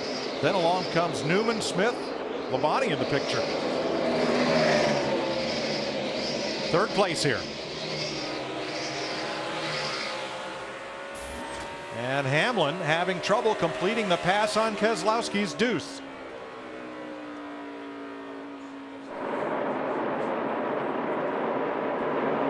Darrell, they keep fooling around. They're going to have 2 more right with them. Oh, yeah, this is going to get exciting up near the front. And I think some of these guys are saying, look, we can't make it race hard. There's a few other guys that are saying, we can make it if you save a little fuel. So we got a couple of little deals going on right here, right now. You know, not too far behind these 2 drivers racing this hard, Hamlin Keselowski, a driver that we have not talked about all day long. He started back in 24th position, the man that tied Tony Stewart in points last year but lost the tiebreaker. Carl Edwards in that 99 car has cracked the top 10. He's up in 9th. Running 4.5 seconds off the lead, which Martin Truex Jr. is now stretching out a bit over Kevin Harvick. Now, they were telling him, I was getting a report, to save fuel. He also was one of the drivers that went with just 2 tires on that last stop. 71 laps to go in the desert. Martin Truex Jr., your leader. Kevin Harvick second. You're watching NASCAR on Fox. 67 laps to go in the Subway Fresh Fit 500, and Martin Truex sees his rearview mirror beginning to fill up with Kevin Harvick, who has cut the gap down to 0.7 of a second and closing. Denny Hamlin 1.9 back, Brad Keselowski 2.6, and Mark Martin the top 5.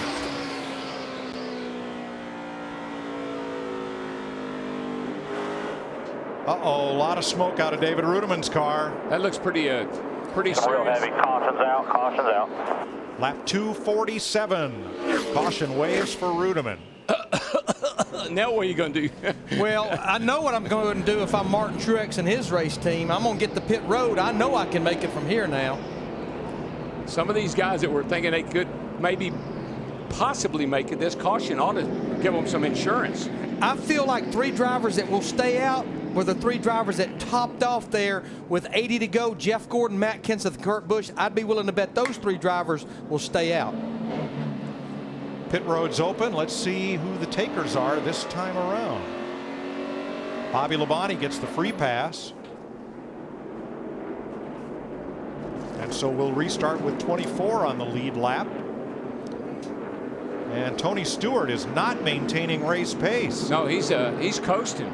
All right, Truex, Martin Logano is in, Jeff Burton, Kyle Busch. A bunch of the leaders have come to pit road. Dick?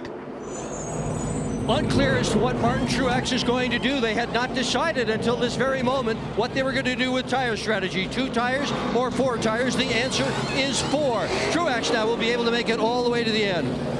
Matt. And the issue for Tony Stewart, he shut his engine off like you used to traditionally with the carbureted engines to try to save fuel. It would not refire. That's what he's telling the team. He was 13th at the time. Well, there's a refire procedure that you have to go through. You got to turn everything off and then start all over again. It's like resetting your computer. Now he will stay on the lead lap if he gets a push to pit road. See if they can get him refired. Let's go back to the Martin Truex pit stop.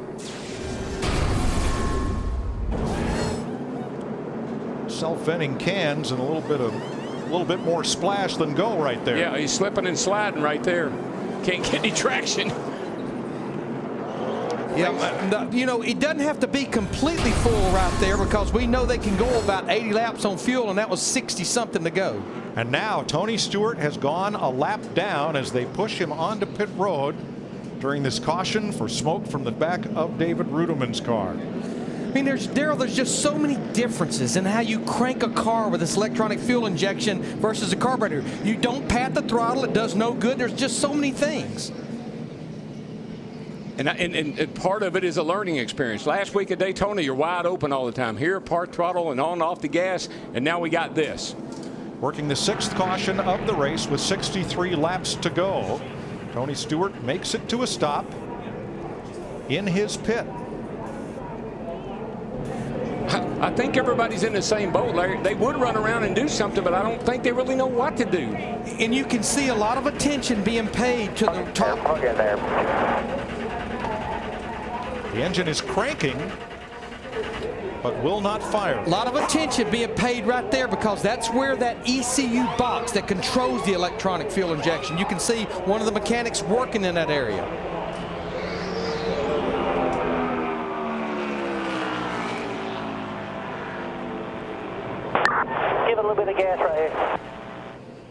Well, there's a specific shutdown and restart procedure to re-energize that box and the fuel pumps. And if they can't get it cranked, they may have to go behind the wall and hook the computer to it to try to diagnose exactly what's going on. All right, we listened in to Tony Stewart and team as they try to diagnose this. Well, I shut it off to save fuel, and I turned it back on, and it won't fire now. I've cycled the whole power off and on. I can't get it to do anything. Both batteries, switch batteries. Work continues as Stewart's car remains motionless on pit road, 2 laps down. And it's frustrating because you really don't know what to do. It's all new to these teams. Electronic engine management. Time now for our 5-hour energy. Big move of the race. Kevin Harvick harassed Kyle Busch lap after lap after lap until this. Going off in the corner, Busch locks up the brake, and Harvick gets the lead. Kevin Harvick is our race leader under caution from Denny Hamlin, Brad Keselowski, Marcus Ambrose now up to 4th, and Greg Biffle. Chris? Yeah, Mike, really the race 3 stages. Kevin Harvick dominating the first portion, Jimmy Johnson in the middle. We saw Kyle Busch, and now it's been a scramble with Harvick back out in front after Martin Truex. And we saw the problems with Tony Stewart. Michael, how do you relate that to the car we might drive on our own? It's equivalent to the check engine light coming on, Chris. I never know what the heck that means. Sometimes my car won't go when it's on, though, and that's what these teams are faced with. This EFI, electronic fuel injection, is all new to them. So when something goes wrong, you just turn batteries off and switch things around and see if it'll go again. We saw with Martin Truex Jr., Michael Waltrip Racing, the fuel being splashed around. Let's check on fuel strategy, and we'll start with Chris Devoda. Chris, the driver working hard in the car, Kevin Harvick, but the fingers are flying atop the pit box. Shane Wilson, the crew chief, and the engineers, because they don't know if they can make it the distance. Before this caution came out, they thought they were 9 laps short. They didn't come in because they couldn't afford the track position. Shane Wilson is hoping his driver could save that much. Dick. Marcus Ambrose, car number 9, short on fuel. They're going to need another pit stop. Matt. Yeah. And the 11 of Denny Hamlin, basically Darian Grubb told him, what I need you to do is to basically give me a pause on the front stretch and back stretch every time to try to save fuel. They feel like they're very close, Steve. And Matt, Jimmy Johnson battling back from that loose wheel on lap 132, saying the car is really coming to me. Chad Knaus's message is the same thing: save, save, save.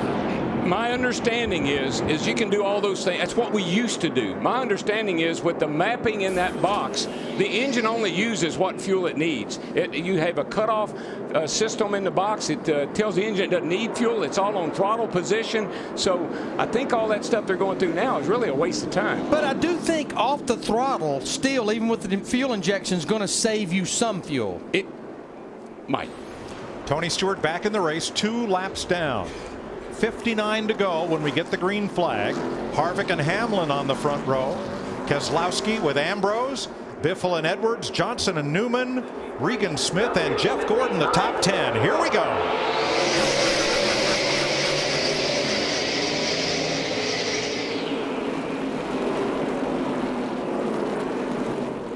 It's going to get a little bit crazy right over here. Advantage Hamlin.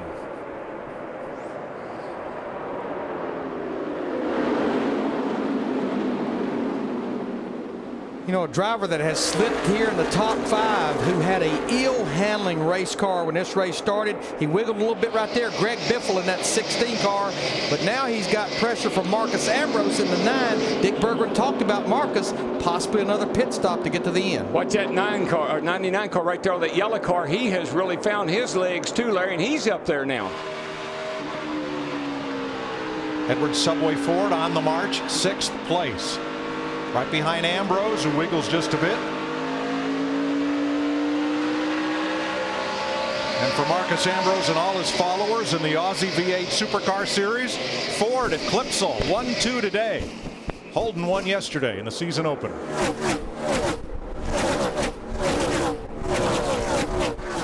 Ryan Newman, what a job he's done in a backup car as he battles side by side with Edwards into turn 3 for 6th place. There he goes. Around he goes. He and Carl got together. Yellow is out. Yellow is out. Just slipped up the hill a little bit. Carl got in under him. 10 more. What does that caution flag do for our strategy? Well, every caution lap you run helps because it's roughly a 2-to-1 ratio. 2 caution laps to 1 green flag lap. So all these drivers that are marginal, they love every caution lap they can get right here. This is a great learning experience for fuel injection and the EFI and that brain in the car. These guys are going to learn so much about how to increase their gas mileage, how to milk it right here today. Ryan Newman was 6th on the outside of Carl Edwards when they made contact at turn 4. Jimmy Johnson in that 48, he just went by both of them.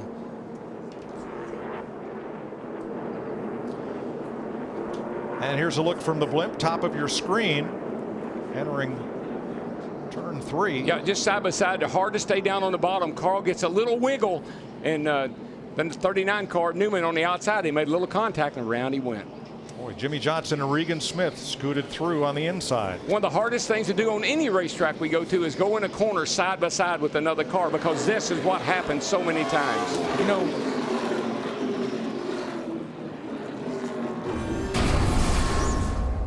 Mike, Ryan Newman had 4 consecutive top 5 finishes here at Phoenix coming into this race. Going to be tough to keep that streak going. Newman to the pits along with Bobby Labonte, who was the last car on the lead lap. See any damage on the right front fender of Carl? It looks it's wrinkled a little bit. And Jeff Hammond had quite a viewpoint on that one. Yes, I did, Mike. We just got here just outside of turn 4, watching the cars come through on the restart, and everybody's just pushing and shoving, and all of a sudden we saw the 39 car go around covered in tire smoke. Everybody here watching the race, and this part of the racetrack, because it's getting so slick, we talk about it all day long, everything that's happening here. You see the guys, you hear them picking the throttle up and really starting to get really aggressive late in the race. It's right now, it's go time. You can really feel it here off of turn 4. I tell you something else. I don't like that fender on that 99 car either, Jeff. That thing is all wrinkled up and down on the tire. There's Jeff Hammond making his arrival, just as Ryan Newman made his arrival with the turn 4 wall. I'm like you, Darrell. On the 99 cars, we see Ryan Newman back on pit road, still on the lead lap. Carl Edwards' right front fender may not be rubbing now, but when it starts traveling up to speed, may be an issue there. Travis Kvapil gets the free pass on this, the 7th caution flag of the day. Next week, NASCAR on Fox heads for Vegas. I say take a chance and see what happens. Listen, we're in Las Vegas, man. You got to roll the dice. You got to gamble a little bit. I like it. Roll the dice. All right. Ready to race in the Nevada desert. Traffic jam in Las Vegas, and not the one down on the Strip. Boogity, boogity, boogity. Let's go racing Vegas style, boys. Cobalt Tools 400 next Sunday with NASCAR on Fox. Michael Waltrip. Is scrambling. He was in the back. He had the fastest car, you might think, Chris, because he's made his way all the way up toward the top 5. He's pushing it hard. What happens? He makes a mistake, and Ryan Newman pays for that mistake. But I'm telling you, over the next 50 laps or so, you're going to see more and more pushing it hard, guys. Oh yeah, you gotta let it all hang out now, baby. This is showtime. You know, with 53 laps to go and 23 drivers on the lead lap, you pretty much have about made your bed as far as not coming back to pit road. Now, Ryan Newman stayed on the lead lap, the last of 23 cars. Denny Hamlin is our leader. 25 lead changes today. We just finished up the 7th caution flag. And that pace car is going to scoot off to pit road. Hamlin and Keselowski. Toyota and Dodge leading the Chevy of Harvick and the Ford of Greg Biffle. 52 laps to go when they come to the line. We're back under green.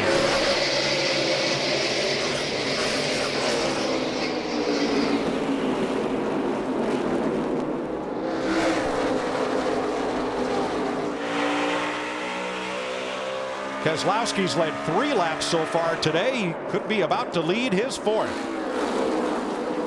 Boy, he overdrove that corner though, all the way almost up against the wall. Hamlin. Dirty tires, got in there too hot.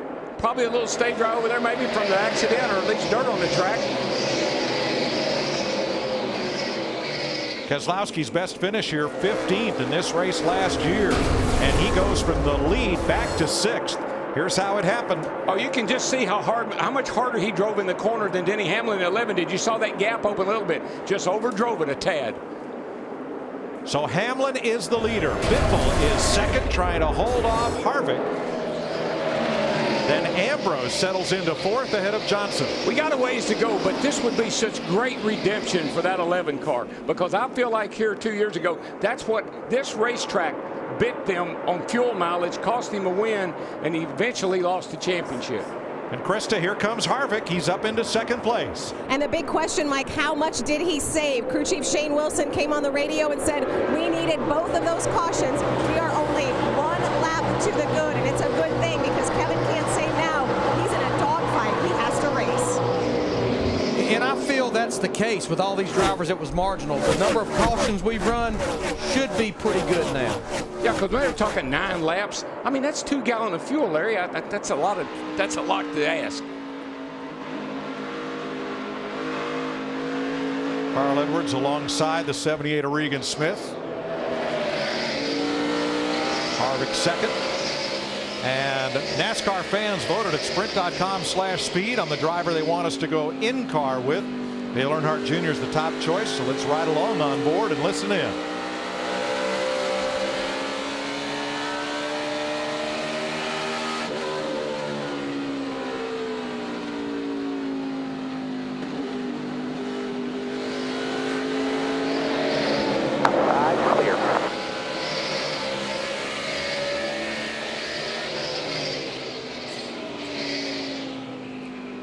Dale Jr. on the lead lap, running in 20th. Get unlimited access through the NASCAR Sprint Cup mobile app on your Android-powered device, only on the Sprint network. Learn more at sprint.com/speed. Steve Burns. Mike, good news for Jimmy Johnson. Chad Canals, the crew chief, just said you are okay on fuel the rest of the way. Jimmy relayed saying the car is a little bit loose on the restart, but it is coming to me.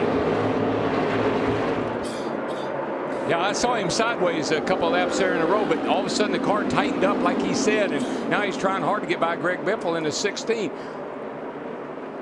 And just remember, 120 laps ago, he was on pit road 2 or 3 times under caution with possibly lug stud issues from a loose wheel.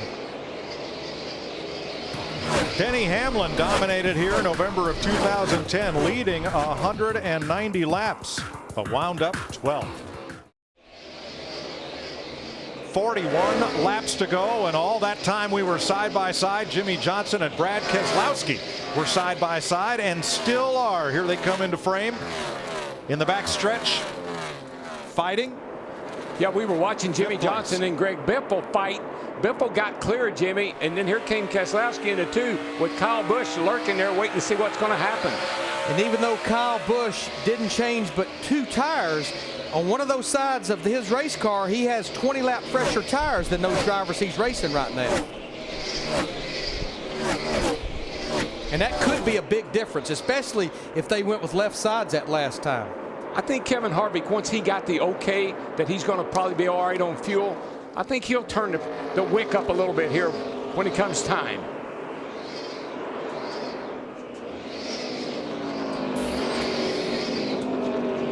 Hamlin the leader by 0.8 of a second. Here's Kevin Harvick in second. He's led a lot of laps today. Boy, that 5th place battle just won't quit. Keselowski, Johnson, and Kyle Busch. Listen to these lap times of the first 4 cars. 27-23, 27-23, 27-24, 27-26. Those first 4 cars. Now it sorts out for a little bit. Keselowski has cleared Johnson, but that opens the door for Kyle Busch on the inside.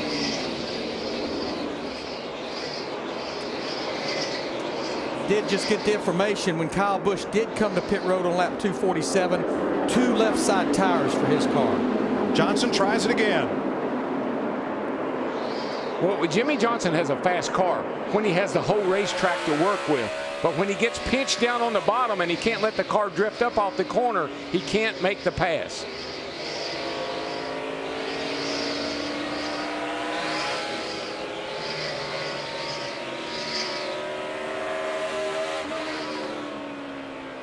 The first Ford in the race and having a great race. Marcus Ambrose has won Sprint Cup victory. Came on the road course, but with that backstretch the way it configured, this race is a little like a road course, Dick. That's where he is a specialist, and despite fighting a loose race car early, he's positioned very well in third here.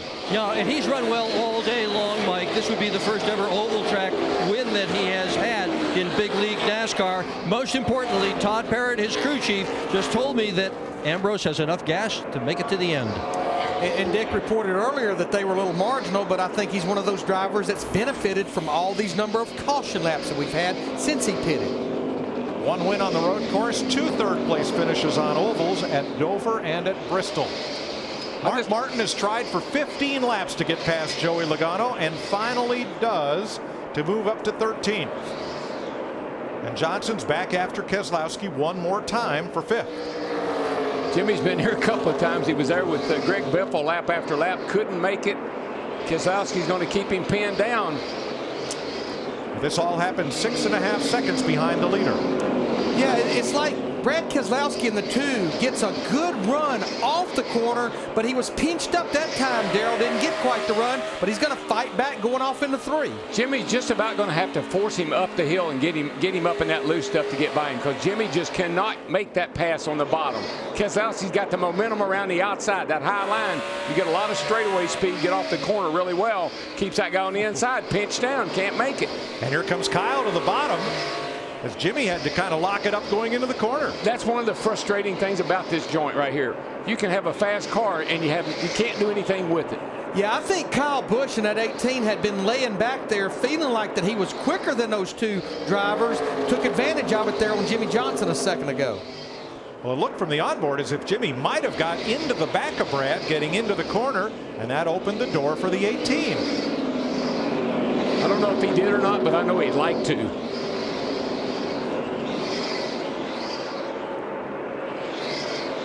Johnson coming back on Kyle Busch. It's just there's so much more speed in that high line. You get off the corner there, you see like the 18 car does with a little more straightaway speed. It's just almost impossible to make a pass. Let's check back up front where Denny Hamlin, driving a Toyota for Coach Joe Gibbs, has a 1-second lead on Kevin Harvick. I think these guys right here, if I know Denny Hamlin pretty well, he's looking in his mirror. He's trying to maintain that gap. That's all he's trying to do, mind the gap. Let's check in the leader's pit, Matt. And Mike, Darian Grubb just told him about 5 laps ago, continue to save me about 1 second off the throttle per straightaway. Gentle on, gentle off, just keep saving me fuel. Same thing for Greg Biffle, back and forth. They're telling him, back off early, save us fuel. And when you've got a second lead, Mike, I think it's a little easier to do that. Carl Edwards, Regan Smith 10th and 11th, with Jeff Gordon in 12th. We saw Denny Hamlin there, guys, and Denny is really aggressive here in Phoenix. But remember back to Daytona, he was the only one going on the outside, making moves, pushing other cars. Really aggressive from the green flag at Daytona. It continues here at Phoenix. He feels like this race 2 years ago could have cost him a championship. He wants to redeem himself today. Darrell, his attitude, we golfed together, and he can't beat me at golf. But, man, he doesn't think anybody can beat him on the racetrack. No, he and his new crew chief, Darian Grubb, I like those personalities. They match up. Darian's a smart guy, and Denny will listen to him, and they're getting some really good results. How about Regan Smith in the 78, upper right of your screen, trying to battle Jeff Gordon for 11th place. He led a few laps, ran up the top 5 early. And your pole sitter Mark Martin is part of that battle. Yeah, Regan Smith in the 78, he's been slipping back a little bit over the last few laps. It wasn't but about 10 laps ago he was running up at about the 8th position. But I mentioned this earlier, and I want to bring it up again. The D-cell fuel cutoff, that's something that's in the mapping. Uh-oh, what happened to the 31? He pulled down below the yellow line. He's got a problem. And is off the pace. Jeff Burton Off pace. Is he going to try to run it out or head to pit road? He's staying on the racetrack. Nothing like fuel pressure, volts, or anything, right, Jeff? No, we're all good there. He was in 8th place. All right, I think back to Jamie McMurray and the one that had that engine issue a number of laps ago. The engines for Jeff Burton, Jamie McMurray, they come from the same engine company, Earnhardt Childress Racing Engines. And it almost sounds like the same symptoms. We're not seeing the smoke out of Burton's car, though. All right, we'll stay side by side with 25 laps to go, and Denny Hamlin nursing a 0.7 of a second lead over Kevin Harvick. Kevin Harvick has led the most laps here in Phoenix, but Denny Hamlin leads right now with just 21 to go. Remember Harvick's nickname, the closer. We've had a record, a Phoenix record, 15 different leaders in this race. And the irony, when Tony Stewart, the Sprint Cup champion, had problems, his championship crew chief, Darian Grubb, who was there before, helped Denny Hamlin take the lead. Michael Waltrip, he has that now at a track that, as Darrell Waltrip told us on the pre-race show, is a gambling track. And the cars that are up front, Chris, they did just that. They gambled on that last caution. They didn't come to pit road, even though they knew they didn't have enough gas. They counted on some additional caution laps so that they could make it to the finish. A gamble by Denny Hamlin. Will it pay off, DW? Mike, let me ask you something, Michael. Do you see any fire coming out the tailpipes today? None at all. And you know why? Because all you got to do to save fuel with this electronic fuel injection is get your foot off the gas, and it'll automatically cut the fuel to the engine off. So all these guys have got to, they're going through a learning process today, and they're figuring that out right here this afternoon. But that's why you don't see all the flames out the tailpipe. We're not burning excessive fuel. And Marcus Ambrose is slow in the back straightaway. His great 3rd place run is going to come undone. Well, it's a hot afternoon here in the desert, and if you're going to have problems, you're going to have them late here in the race. Jeff Burton has taken his car to pit road. Engine, I hear it go by, and it just heard it. You can see it. 18 laps from the finish line. Smoke billows. Yeah, we're engine number 9. We're seeing the Stay same. after it out there. I don't think so, buddy. Now, we were seeing the same thing there that we saw on McMurray's engine in the 1, smoke coming out the right side exhaust pipes. You saw the 4th place battle ongoing. Jimmy Johnson gets past Brad Keselowski for 4th. He finally got by him that time. He Brad slid up the hill high enough that Jimmy Johnson, 48, was able to get by. Bad news for Johnson. With 17 laps to go, he is still 9 seconds behind the leader. Ambrose has come to pit road. That's a tough break. Hamlin's lead shrinking slightly from 7 to 0.6 of a second. Kevin Harvick is coming. Yeah, Harvick ran a 10th quicker that time, Darrell. Yeah, I think I've really watched Harvick, and I'm not so sure he's not playing possum right now. I'm not so sure he's not going to wait till about 8-10 laps to go and really put the pressure on Denny Hamlin. We've talked for 2 weeks about these new driver crew chief pairings and the need to build trust and build confidence. That won't be a problem for Harvick because Shane Wilson was Harvick's crew chief when he won the Nationwide Championship in 2006. So they have a lot of history together, including 13 checkered flags. There's your race leader, Denny Hamlin, and his new crew chief, Darian Grubb. Matt?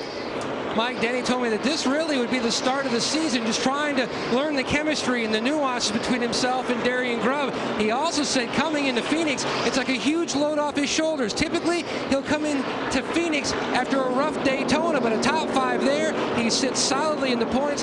They don't have to dig themselves out of a huge hole. It could be a big day if they could pull off a win here at PIR. We're watching Denny Hamlin on the left of your screen with Kevin Harvick closing. Always think about Dale Earnhardt. He was the intimidator, and he loved to intimidate. What do we call the 29 guy? The closer. So, and some guys just like to live up to their reputation. And right now, I'm not so sure that our friend there, Mr. Harvick's not trying to live up to his reputation. The gap, though, is growing slightly. It was 0.6, now it's 0.9 of a second. Marcus Ambrose takes his car to the garage, joining Jeff Burton with late race engine trouble. 13 laps to go. And Mike, with now 12 to go, Denny Hamlin has a decent, clean racetrack in front of him. There's a lot of drivers up there, but I don't think it's drivers that'll push the envelope because they are much more than them on the lead lap or more than 1 lap down. Greg Biffle's Ford is now the third place car, 6 seconds back. Jimmy Johnson 9 seconds in arrears. You will see the gap at the top of your screen, and you see it growing just slightly between 7 and 9/10 of a second, Hamlin to Harvick. And again, I mean, I know that Harvick's trying to close. That's his nickname. But also that guy in that 11 car, I'm not so sure he's not playing a little cat and mouse too, keeping that gap.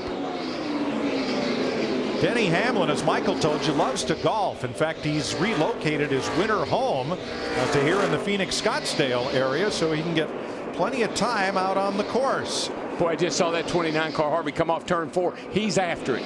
The back hung out. He's digging, man. Well, he knows he has to because the starter just put 10 fingers in the air, 10 to go. I think they're going to run up on some cars that could have an effect on this whole outcome right here. There's a group of cars right in front of these fellas right here that they're going to run up on that they got to get through. And they are leaving Greg Biffle behind. Biffle now 7.5 back. Jimmy Johnson 9, and Brad Keselowski 10.5. Kyle Busch 11 seconds back. Martin Truex is going to get a good finish out of this. That strategy worked out pretty well for Truex. He's 7th. Carl Edwards, Jeff Gordon, Regan Smith, the top 10. Kind of nice. Everybody's got a piece of the top 5, Mike. A Toyota leads a Chevrolet, a Ford, a Chevy, and a Dodge in the top 5. All 4 makes represented. As we're 8 laps to go, I don't think we can hide the fact that there's still some drivers that may be concerned about fuel. I know one driver I got a report. He's back in 8th position, Carl Edwards, in that 99 car. They're telling me that he's still a little concerned about fuel. 19 cars on the lead lap. And now traffic comes into play. Big close right there. And Krista reports that Harvick, they don't have fuel gauges in these cars. They do their computations in the pits. But still, Kevin may need to save a little fuel. They work past Brendan Gaughan in the 33 and now pull up on Dave Blaney. But Darrell, when you're Kevin Harvick and you can see Denny Hamlin in that 11 in front of you, I think with 6 to go, forget saving fuel. You're not saving anything right now. You got it matted, baby. If it runs out, it runs out. Kyle Busch in 6th and Martin Truex in 7th. Stopped 20 laps later than anybody else in the top 10.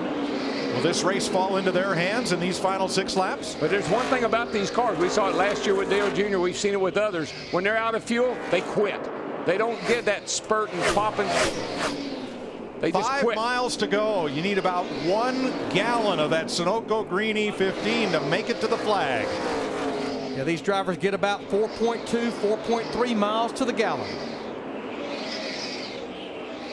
And Harvick is closing.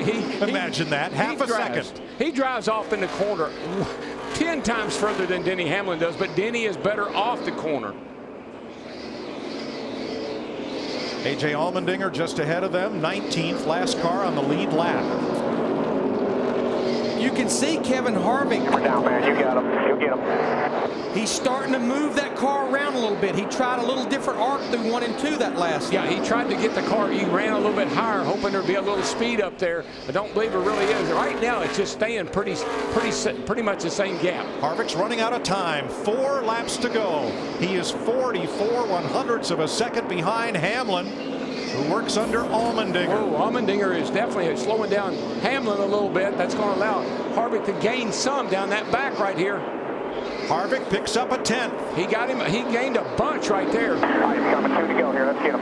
1 car length, and the closer is there, knocking on the door. I'll tell you, if he doesn't run out of gas. 2 to go. You get him. Come on, man. Up on that wheel. I love it. Get up on that wheel. And look at Kevin Harvick. Drove that thing down in there. It's almost like he's found a little something down there in 1 and 2. Loses it off of 2. Just lost. Uh-oh. He's out of fuel. He's out of gas. Looks like he may be out. He's out of fuel. We knew it was going to be close. Denny Hamlin will get the white flag this time. Carl Edwards is out of gas. White flag for Hamlin. Can he make it 1 more mile? One lap short for the 29. Watch for others. buddy. Run it all the way back. 78's out over on the back over there. Harvick still second, 3 seconds back. Hamlin with a 3-second lead and 8 seconds up on Greg Biffle. Hamlin's home free. And for his 18th career win, Denny Hamlin delivers. Checkered flag in Phoenix. Harvick's going to hang on for second. How about that? Harvick 5.8 back. He makes it to the line just ahead of Greg Biffle, Jimmy Johnson, and Brad Keselowski. Kyle Busch, Martin Truex 6th and 7th. Jeff Gordon, Mark Martin, and Joey Logano the top 10. Woo. That's a nail biter, boys.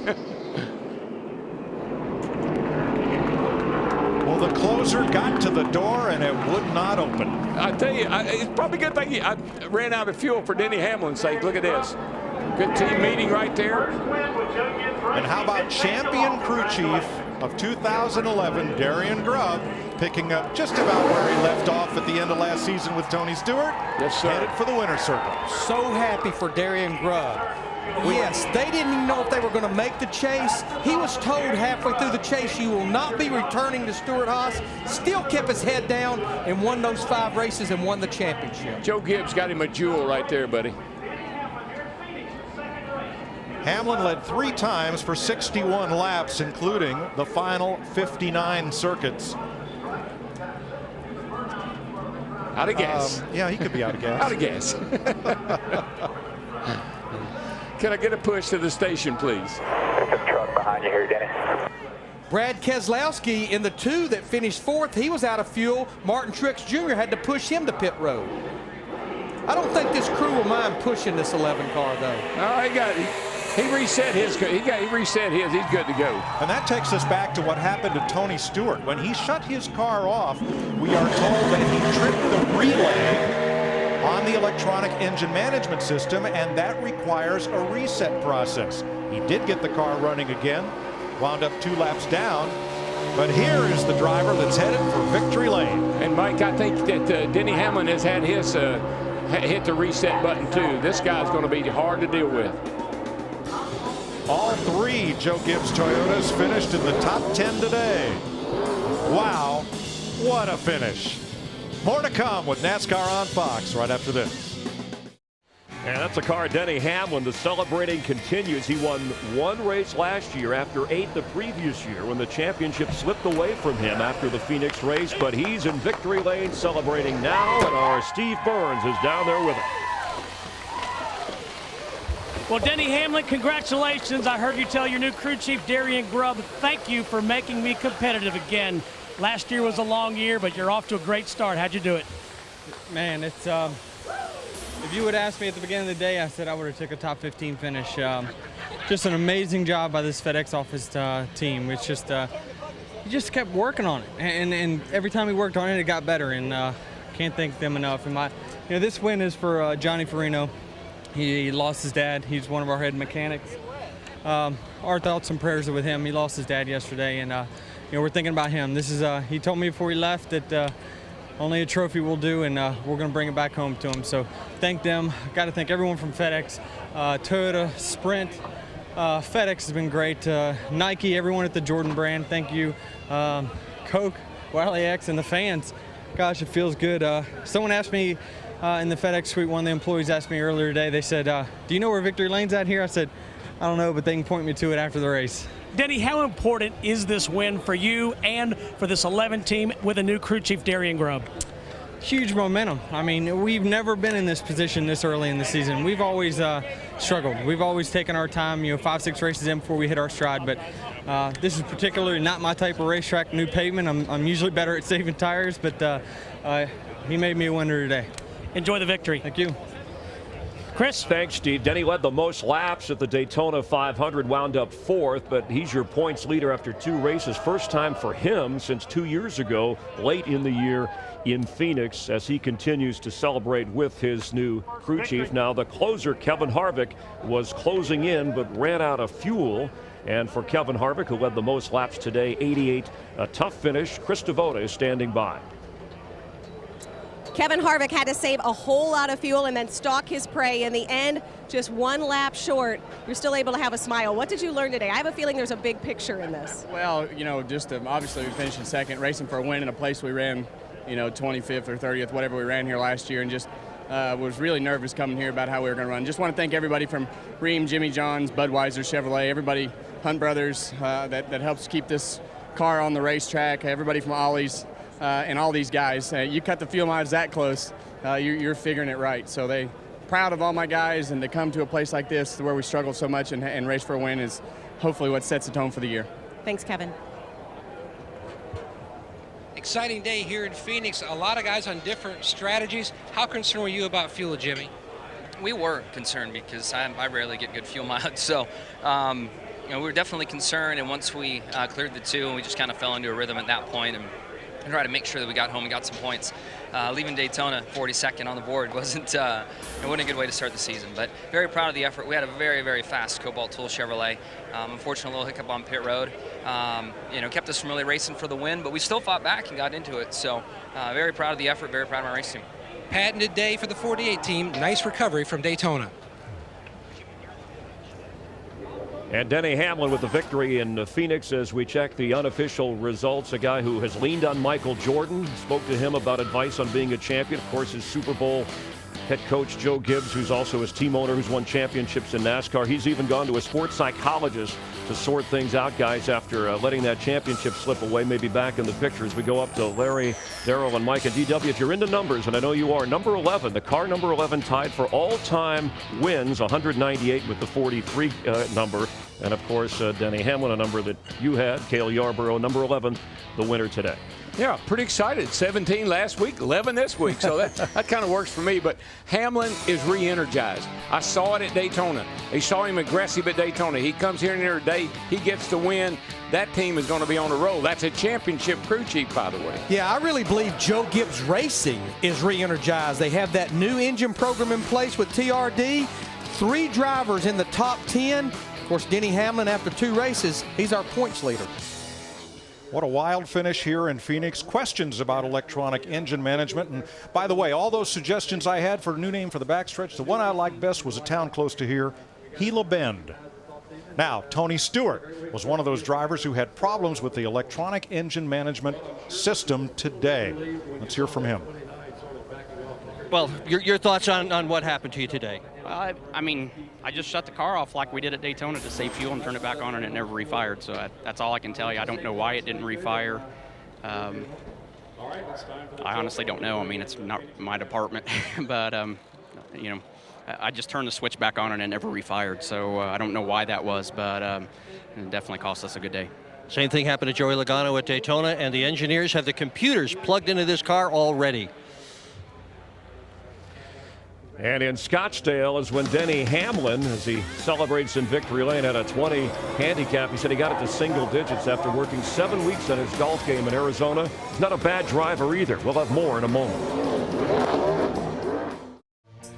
Along with Michael Waltrip, Chris Myers, as we look at the FedEx car of Denny Hamlin, his 11 Toyota in victory lane of the Subway Fresh Fit 500. He was the most fit, Michael. He said it was self-discovery time, those 7 weeks playing golf, getting away, still in a cloud from that championship that slipped away 2 years ago. He looks like a different driver. It slipped away right here at Phoenix, Chris. They ran out of gas, they pitted, and everybody else didn't. He lost the race, eventually lost the championship. I didn't like who Denny Hamlin was through most of 2011. He didn't seem to be focused on his job as much as he usually was. Well, he fixed all that over the winter. He totally focused on his racing. He understands how important a tough mental picture is to be successful, and he has it all going on right now. Everything but the golf game. I still don't see the single-digit handicap. And again, that first points lead since 2 years ago here in Phoenix. And as we take a look at the points, let's look forward to Las Vegas next week, where Denny Hamlin has never won a race, but the first 2 races we've had so far, from fire and rain in Daytona to sun and empty gas tanks in Arizona. Yeah, and when we go to